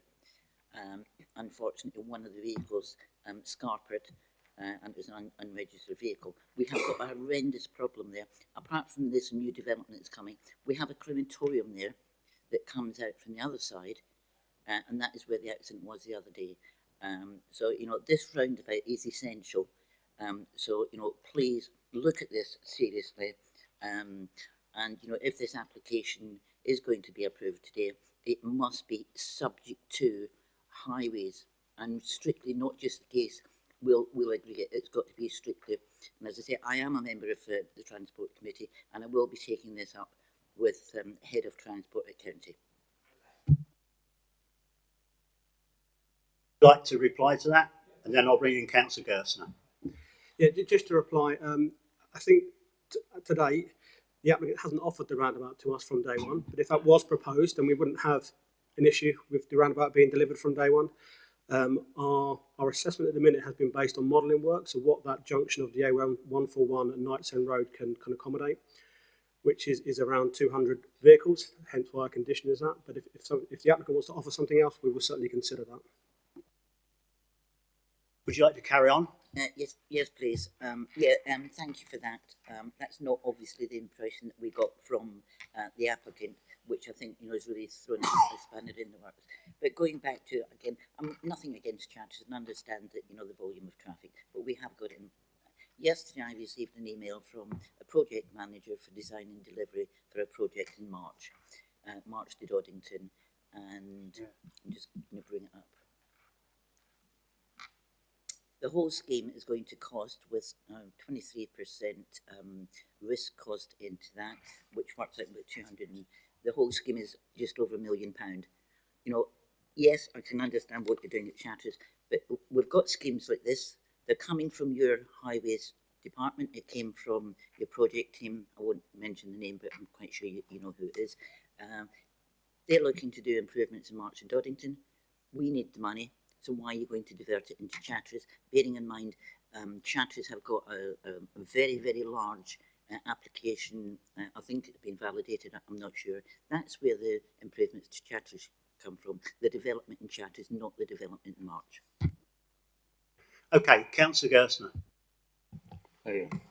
I'm going to bring up the roundabout again.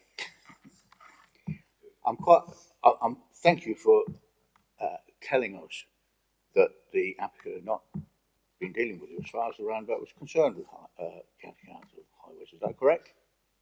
Yeah. So this was the first you'd heard about it.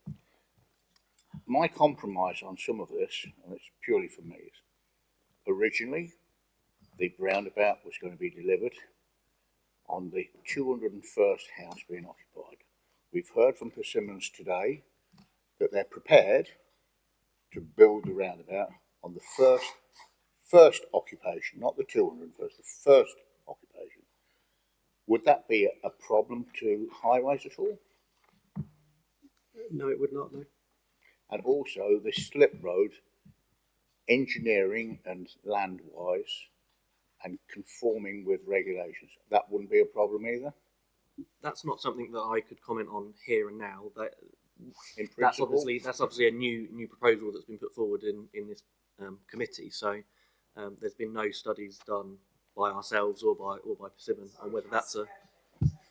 So the slip road proposal is a new proposal. Obviously, it's just come out of discussions in this committee.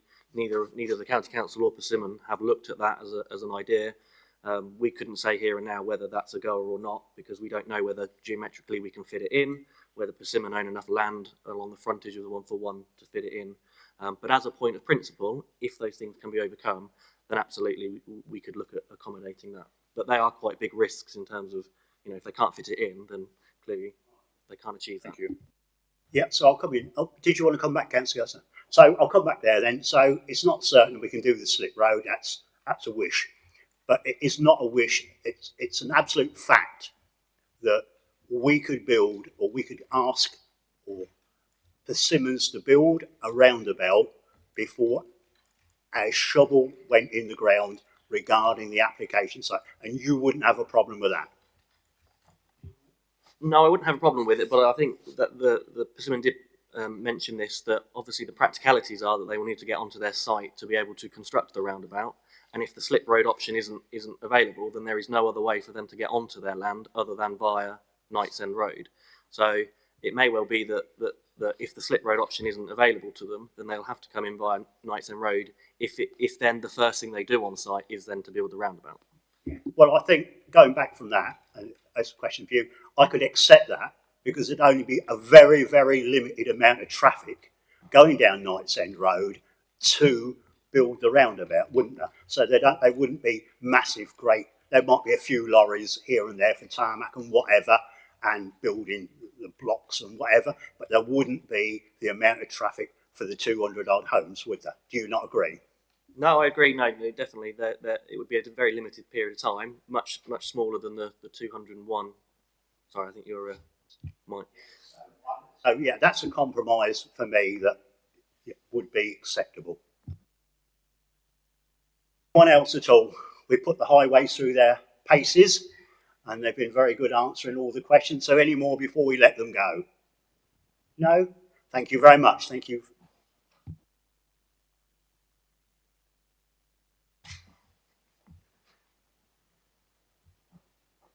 So members, questions to officers. Councillor French? Well, I noticed we do have Anglia Water here. I think you take the time and trouble to sit here for the last nearly 2 hours, and I think we need to thank him and maybe ask him a couple of questions. That's fine. So just a suggestion. You've been here nearly 2 hours. Does anybody want, legally responsible? Do we need to have a break, or do we want to carry on? I'll take a consensus. I think Stephen wants a break. Yeah. Sorry, you'd like a break? Okay, we've got to have a break then, haven't we? One person. So it's now 2:45. I'll need you all really back here by 3 o'clock. Thank you. Just make sure the microphones are off, and I'm the worst culprit.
Thank you, members, for being prompt. Thank you, everybody.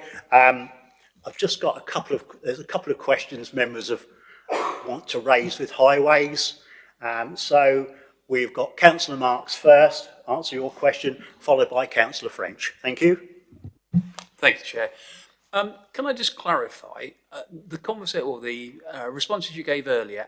Are CCC aware of this roundabout suggestion by the developer? Has there been communication regarding it, or is this something that, because I believe one of you said you weren't aware of the roundabout? Just for clarification, you're talking about the new roundabout on the A141? Sorry, yeah, the new roundabout on the 141. Yeah, we've been having lots of dialogue with the applicant on this. We have full designs that meet safety standards and have been through a safety audit. So yes, we are. I was more referring to triggers of when delivery should take place over communications with the applicant. And just to clarify, you are happy with the layout of the roundabout and it is acceptable to highways? Absolutely. So, yes. so everything is achievable there that is in writing today? Yes, it's been for a safety audit, and any issues raised as part of the safety audit have been addressed. Thank you. Yep, thank you, Councillor Marks. Councillor French, your questions, please. Thank you. I have a couple of questions. One of them, and I don't know who's requested this, whether it's come from County Council or whether it's come from Combined Authority, I don't know. But with regard to financial contribution towards a bus service provision and to deliver public transport between the applicant site and Marchtown Centre, are you aware, which I wasn't told recently, there are no bus stops in Knightsend Road? Buses don't go up there.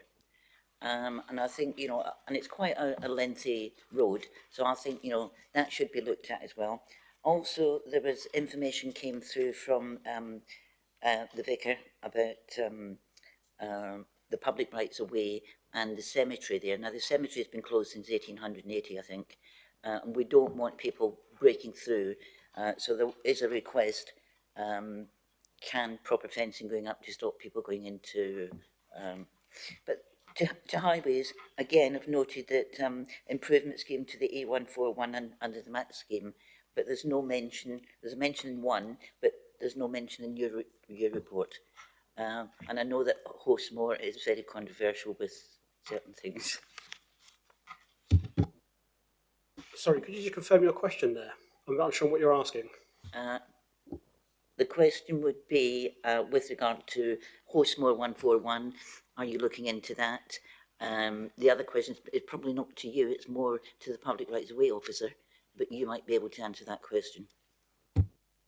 Okay, yeah, so the Hostmore Avenue junction with A141, we're very much aware of. We have a number of schemes, developments impacting on that. I know it inside out, sadly, so yes, we are very much aware of this application and its impact on that. Let me just quickly check on Public Rights of Way.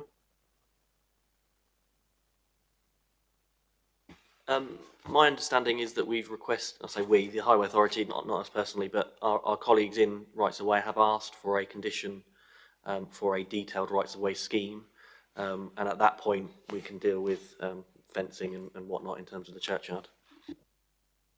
And with regard to bus stops, would that come under your section or does it come under? Yeah, so we have requested financial contribution towards improving bus services, and that is the FACT service. Yep. Yep, so that's the Fenland Community Transport, whatever it's called. So that's run by the Combined Authority, so we have a bit more certainty over that rather than a third-party bus operator. The bus service is proposed to go through the site once links between Knightsend Road and the A141 are joined up, and it would go through the site and serve the site that way. Thank you for that. If it would be possible, I would like to see that we could have a bus, because I mean the FACT buses are not very big. They're not full-size buses, and they do a fantastic job. So I would like to see some kind of bus stops and shelters or whatever in Knightsend Road. I mean, you know, they've been there for many, many years, and it seems a bit unfair that they can't have a bus stop, but the new development can. It would be down to sort of the routing of the bus and where it would want to go. At the minute, it's proposed to go through the site, so not necessarily down the whole length of Knightsend Road, but there could potentially be a stop closer to the sort of Knights End Road section that would be more convenient for existing residents. So I'm going to bring David in now to answer Councillor French's question. Thank you, through you, Chairman. I think just to pick up on my colleague from Highways' point about the rights of way and the fencing, I think that is actually picked up in the update report with a sort of suggestion around a sort of additional wording to conditions potentially. Okay, sorry Highways, this was only going to be 2 or 3 questions. Now we've got Councillor Marks again. Thank you. So sorry, very, very quickly. Can you confirm where the 7.5 tonne restriction zone actually starts on Knights End? My understanding, it covers the whole length of Knights End from the 141 up to the church. That's my understanding. Thank you. Okay, thank you. And so hopefully there's no more questions for Highways. Thank you for coming back. Much appreciated by all members, I would have thought. So with that, members, questions to officers, and Councillor French has got one. Thank you. Yes, it's to the gentleman from Anglia Water. As I said earlier, thanks for coming. You've been sitting there very patiently. Are you content that Anglia Water can actually cope with particular sewage, etc., etc.? Yes, there are a number of investigations and studies that have been done, modelling work that we've been engaging with the applicant for many years on this one, and as part of that there is a section 98 which is a requisition of a sewer, which would be looking for a pumping station to serve the site with the rising main to take it to the sustainable point of connection within March itself to take the flows through there. So yes, with the studies that we've looked at and the discussions that we've had with the applicant, we are satisfied that flows can be accommodated. Thank you. So, sorry, Councillor Marks, I'll just come in here with that then, because this is a follow-on question. Okay, we had an application for 130 houses come before us a month or so ago. And I spoke to Hannah Wilson regarding that application, and she said, oh, well, we're not going to allow them to put the applicant to put any more effluent, shall we say, foul water into that Barker's Lane sewer. Okay, so we put a condition on it that they were going to, the applicant was going to put a new pipe system and it was going to go somewhere down the avenue. Okay, she said, no way can that system, the pumping station, cope with it down Knights End Road. So she goes on to say, which perplexed me greatly, the first, and tell me if I'm wrong, the first 50 of the dwellings are going to go on to and be the effluent foul water is going to go into that same pumping station. This is what I'm led to believe. This is what's in the report. Is that right? And then I'll come back then. Yes, the first 50 properties that we've looked at as we were part of the engagement that we had with the applicant, going into Knights End Road, and then it goes to Knights Pumping Station.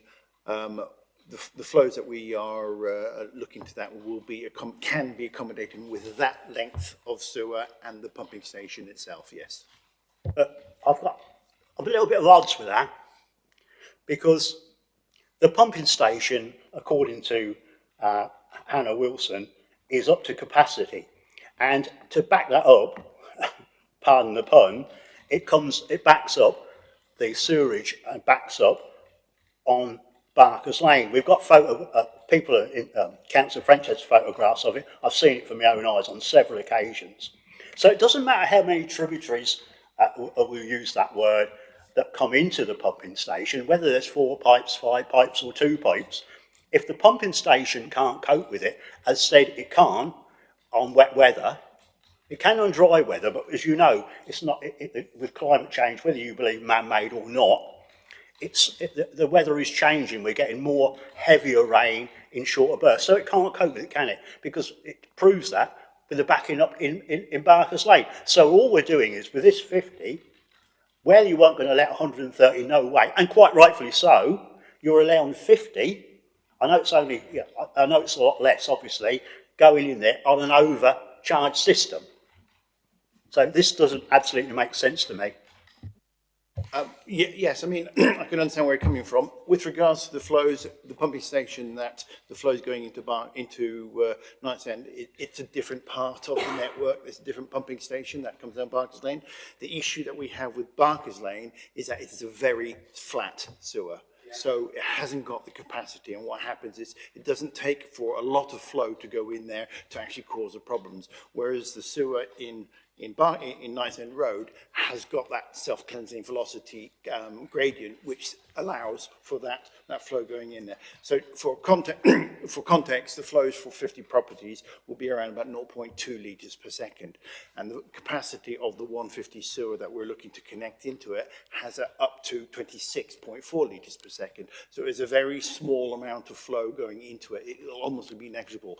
But I understand what you're saying with regards to the accumulation of lots of sewers in place. It can do, but for that limitation and the sewer and the storage of that pumping station, not mitigation, residence time, etc., within the existing sewer, and also within the sewers that are being delivered to the connection point, that provides sufficient a latency period for any flows coming in for it to be managed. Oh, I'm afraid we'll have to wait and see, but thank you very much for that. So I'm going to bring Councillor French, sorry. Thank you. Yes, just to update you, as you're aware, I did have a meeting with Anglia Water several weeks ago, and Anglia Water have actually started having regular meetings with us. And one of the things we did obviously discuss what the gentleman has just said about the X amount of houses. But what was actually discovered there, and they don't know the answer yet, and we had a meeting last week and we still don't know the answer, the surface water coming from Neil Wade School and the surface water coming from the original dwellings, they don't know whether that's actually going into the actual main sewers. And they didn't know the answer last week, so hopefully when we have a meeting in January, I think it's January, we should get an answer there. But there's certainly Anglia Water have been doing some cleaning out and various things, so I'm satisfied that Anglia Water are actually starting to listen and work with us. Well done. Well, that's refreshing news. At least someone's working with us, aren't they? More questions to officers at all? No, everybody's looking blank. Thank you very much. So, members, I'm looking for debate the application there with the material plan reasons in this report. Anybody want to kick off the debate? Mr. Chairman, I think we've debated and discussed enough. Yeah? Everybody's satisfied with the debate? You know I like to do. Councillor Benny, what do you want to debate? Don't really want to debate anything. I would just like to say that I really hope that the improvements to Apple Green Roundabout at Chatteris can go ahead, because these new houses will have an impact on the people of Chatteris, and therefore Chatteris deserves this. March is getting the houses, and truly, if there was ever a deserving cause, it is the Apple Green Roundabout at Chatteris. That is all, Mr. Chairman. Well, I'm just going to finish off this then, because I can see why we probably should allow these 1,200 houses to go through. And I do feel absolutely really strongly that this roundabout should be built before a spade is put in the ground to build these 1,200 houses. But what I'm compromised, and hope the committee will compromise with me and agree with me, that the construction traffic should only be allowed to go down Knights End Road to build the roundabout only, and not to be any construction traffic to go down there other than that. So that is where I'm going to finish the debate. Councillor French, and then Councillor Gerson, and then Councillor Benny. Thank you, Mr. Chairman. The thought has just come in, and obviously, I don't know how residents feel. It was discussed many years ago, and I think it was under the BCP. They actually closed the top of Knight's End Road, and nothing goes down there. That might be a thought. Don't want that one. Most definitely. Councillor Gerson, then Councillor Benny. Thank you. Thank you. I was just going to go revisit this roundabout where the applicant has made some type of compromise in that they are prepared to build the roundabout on occupation of the first dwelling, not the 201st dwelling. I think that's a big way forward if the roundabout couldn't be built from the very beginning. Thank you. Okay, Councillor Benny. Thank you, Chairman. Yeah, I'd just like to offer my words of support for what you said earlier, and I think it would be good for the people of March, and certainly the residents of Knight's End Road if the roundabout could be built before we, so that they don't have to wait and keep the construction traffic to a minimum. Okay. Councillor Marks. I concur with both of you. I think I would like the builders to reflect, or the developers to reflect, their considerate courtesy to conditions regarding the scheme. I mean, they obviously, any building work, and especially this length of time that it's going to take, which we're talking 10 plus years, the disruption that's going to be caused to their neighbours, maybe now, if they give a little, which is by putting the roundabout in on day one, I think the local residents will feel happier as well that they've at least tried to work with both Fenland District Council and also the local residents.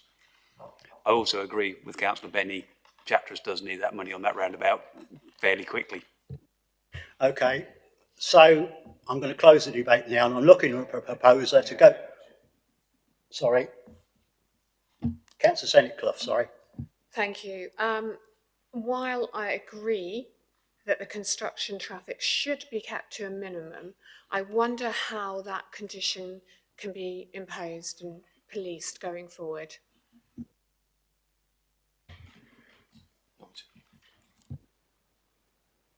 I'm nodding at officers.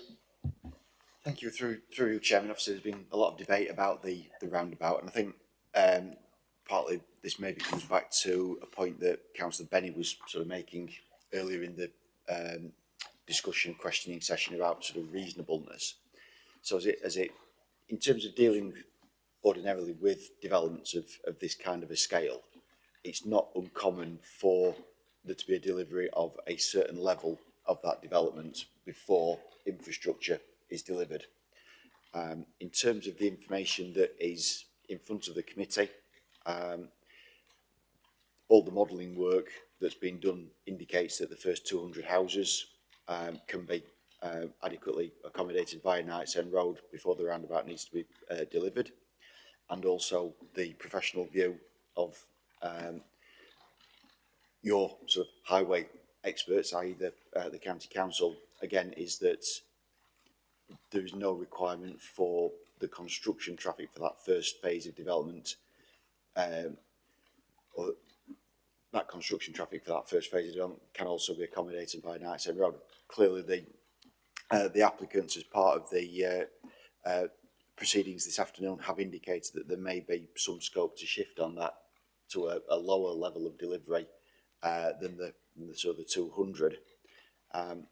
But in terms of reasonableness, in terms of evidence for decision making, everything indicates that a certain level of delivery can occur before that roundabout is needed. Now, clearly, there can be a discussion between officers and the applicants as to exactly where that threshold is. But it's certainly in my experience, it would be very unusual for certainly infrastructure as significant as a roundabout to be delivered before development commences, and it would be very, very unusual for a roundabout to be delivered before first occupation. So I think there is perhaps a conversation to be had around that, but in terms of the reasonableness perhaps of what members are asking for, and I appreciate sort of the concerns around the safety of Knights End Road, etc. But there is nothing to substantiate that, to evidence that, and the only evidence in front of the committee, the only professional opinions in front of the committee from, as I say, the council's kind of highway advisors, is that there is no justification to be seeking that roundabout sort of pre-commencement. Well, David, oh, sorry, Councillor Marks. Thank you, David, and I understand what you're saying. However, I'm still, having spoken to Highways, slightly concerned. It seems to be the emphasis has been very much put on the developer to come up with the facts and figures for the roundabout and everything, and not Highways, who have admitted they haven't done like a desktop survey or anything else. So my concern is, and you're talking about professionalism, and I wholeheartedly agree, I'm not a professional, but I am somebody who uses that road fairly regularly, as do a number of people sitting here. And my concern is, I don't think that is particularly safe. And yes, I understand what you're saying. Financially, there is a problem with probably putting the roundabout in, but equally, we've got to think of the residents who live and use and work, and the children that go to the local thing. I know that's bringing emotion into this, but actually, as councillors, that's what we're here to do as well. David? Sorry, through you, Chair. I think without wishing to contradict Councillor Marks, the committee is here to make decisions on the basis of the evidence in front of it.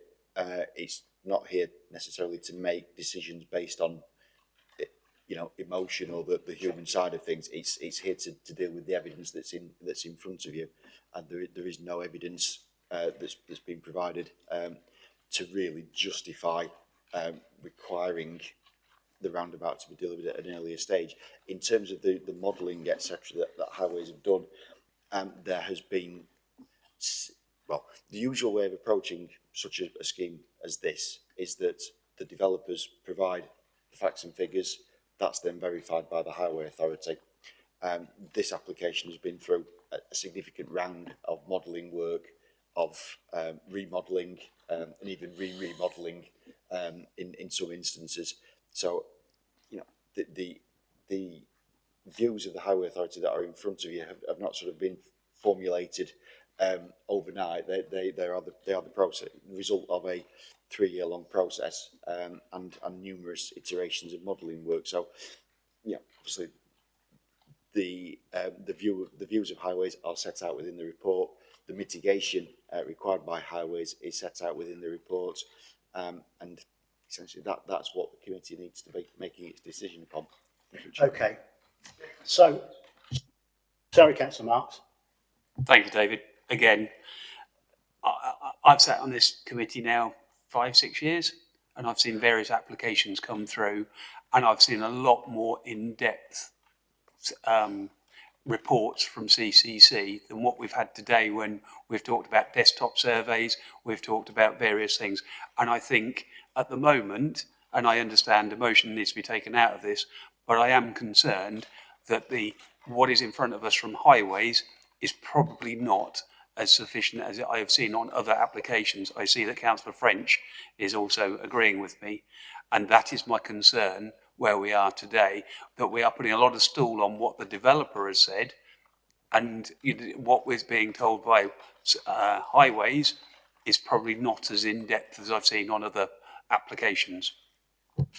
Okay, so I'm looking for a proposer, and I'm happy to do that, strangely enough, if everybody's finished, have they? Sorry. Stephen? Thank you, Chairman. I just also want to point out that, as David said, that there isn't really any supporting evidence for this proposed, if that's indeed where the committee wants to go, to impose a condition or 106 to require the roundabout to be constructed. Therefore, you might end up with a challengeable planning permission. If the applicants choose not to, or not happy with that condition, they can appeal, and such an appeal is likely to be lost because there isn't really any evidence other than emotion, as David mentioned. And there is a risk that the council might lose costs on that appeal, although that might be mitigated to the extent that the applicant has today broadly indicated they are happy with such a condition. So I wanted to put that health warning forward so members are aware of what decision they're making. Thank you. Okay, thank you for that. Councillor Marks. So before we go to the vote, what conditions, before we go to proposal, what conditions would we like should to go on this application?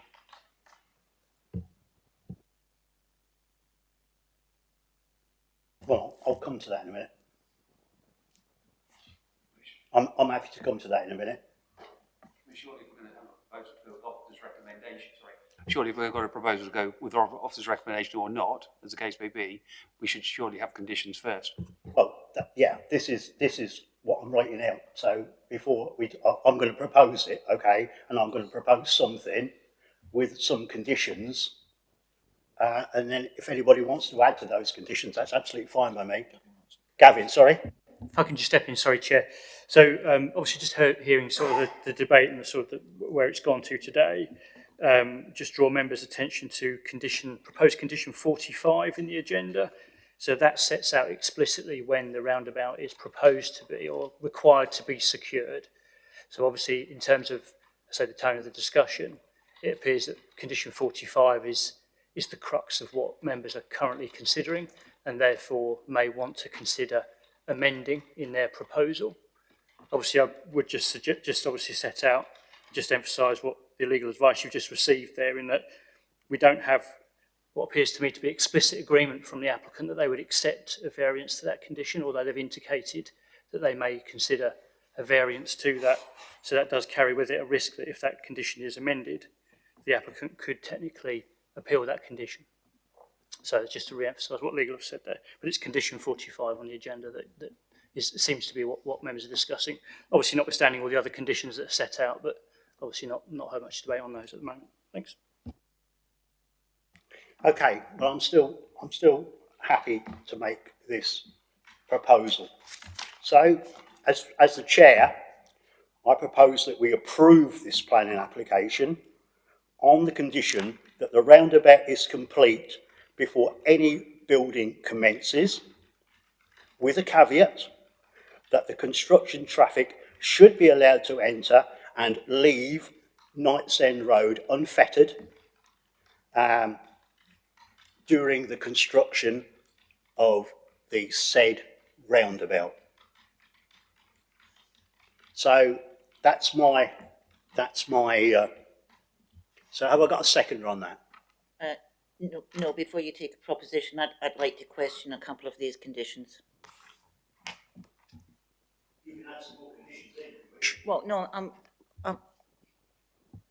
I'm concerned, Chairman. I mean, you've got 45, which I totally agree with Gavin, and then you've got 46 is Goal Road. I'm really concerned after Canning Kirk spending £2.6 million that the county are still requesting money for Goal Road.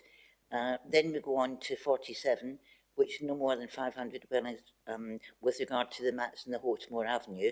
Well, I'm sorry, you're looking at time. We're not going to get a planning application come into 25, 26 for the reserved matters. By the time they start building, I'm hoping under the MAT scheme that Hawtemore will already be delivered.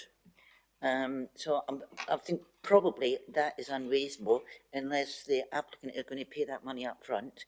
I mean, there's lots and lots of conditions in there. It's a very big application.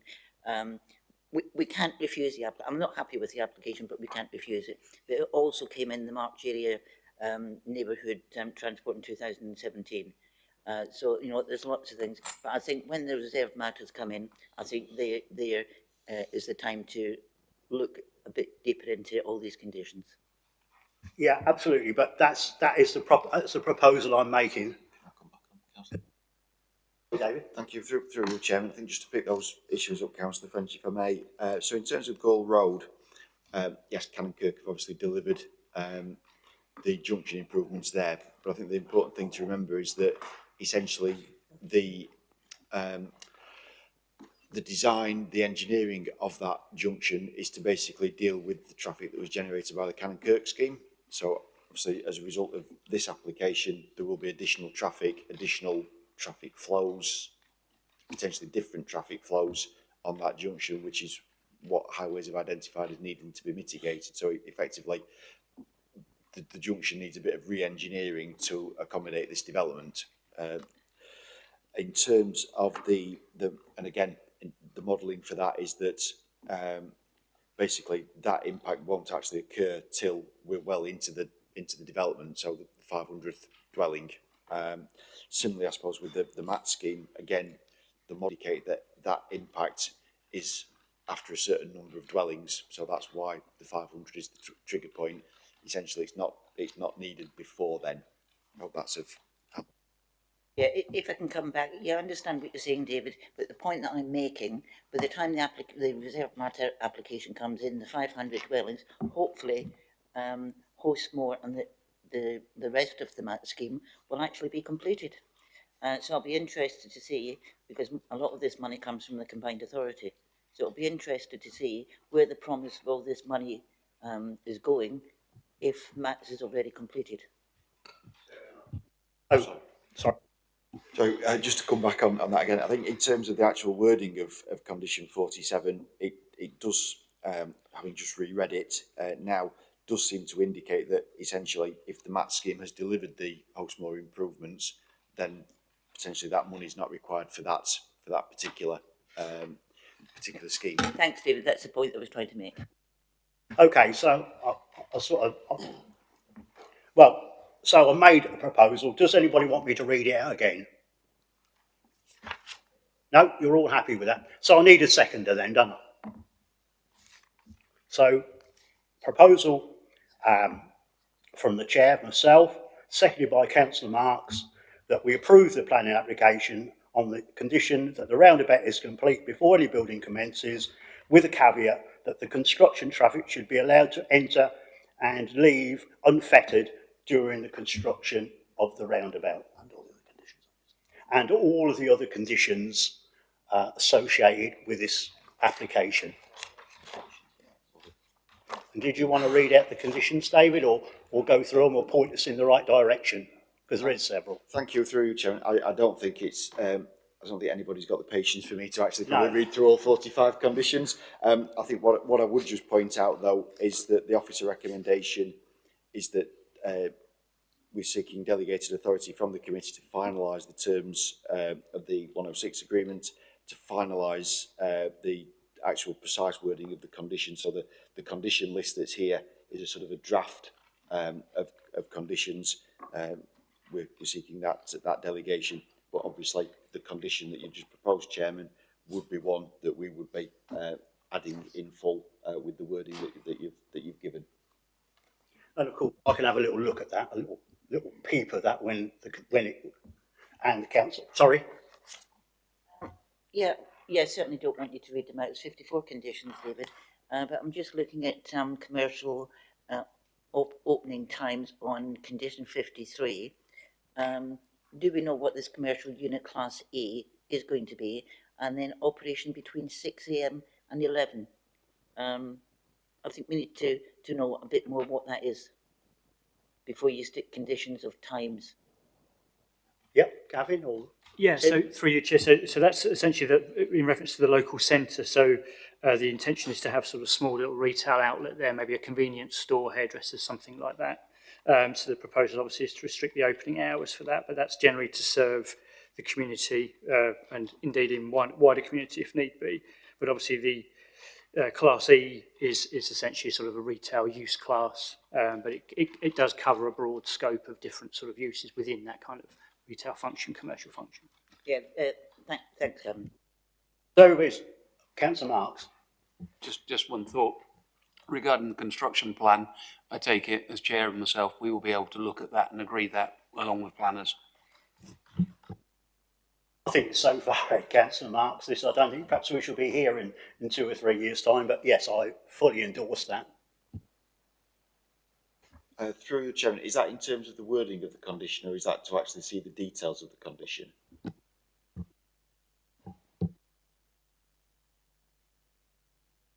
Well, anyway, we've done all this to death now, haven't we? You've got a proposal by me, seconded by Councillor Marks. Can we have a show of hands on that proposal, please? It's a unanimous decision, Chairman. So that application has been approved with all those conditions to be have a look at by Councillor Marks and myself, if appropriate to do so. Thank you. So, ladies and gentlemen, thank you for that. It's been a really, really good debate. It's 4:25 and this meeting now I will declare closed. Thank you very much.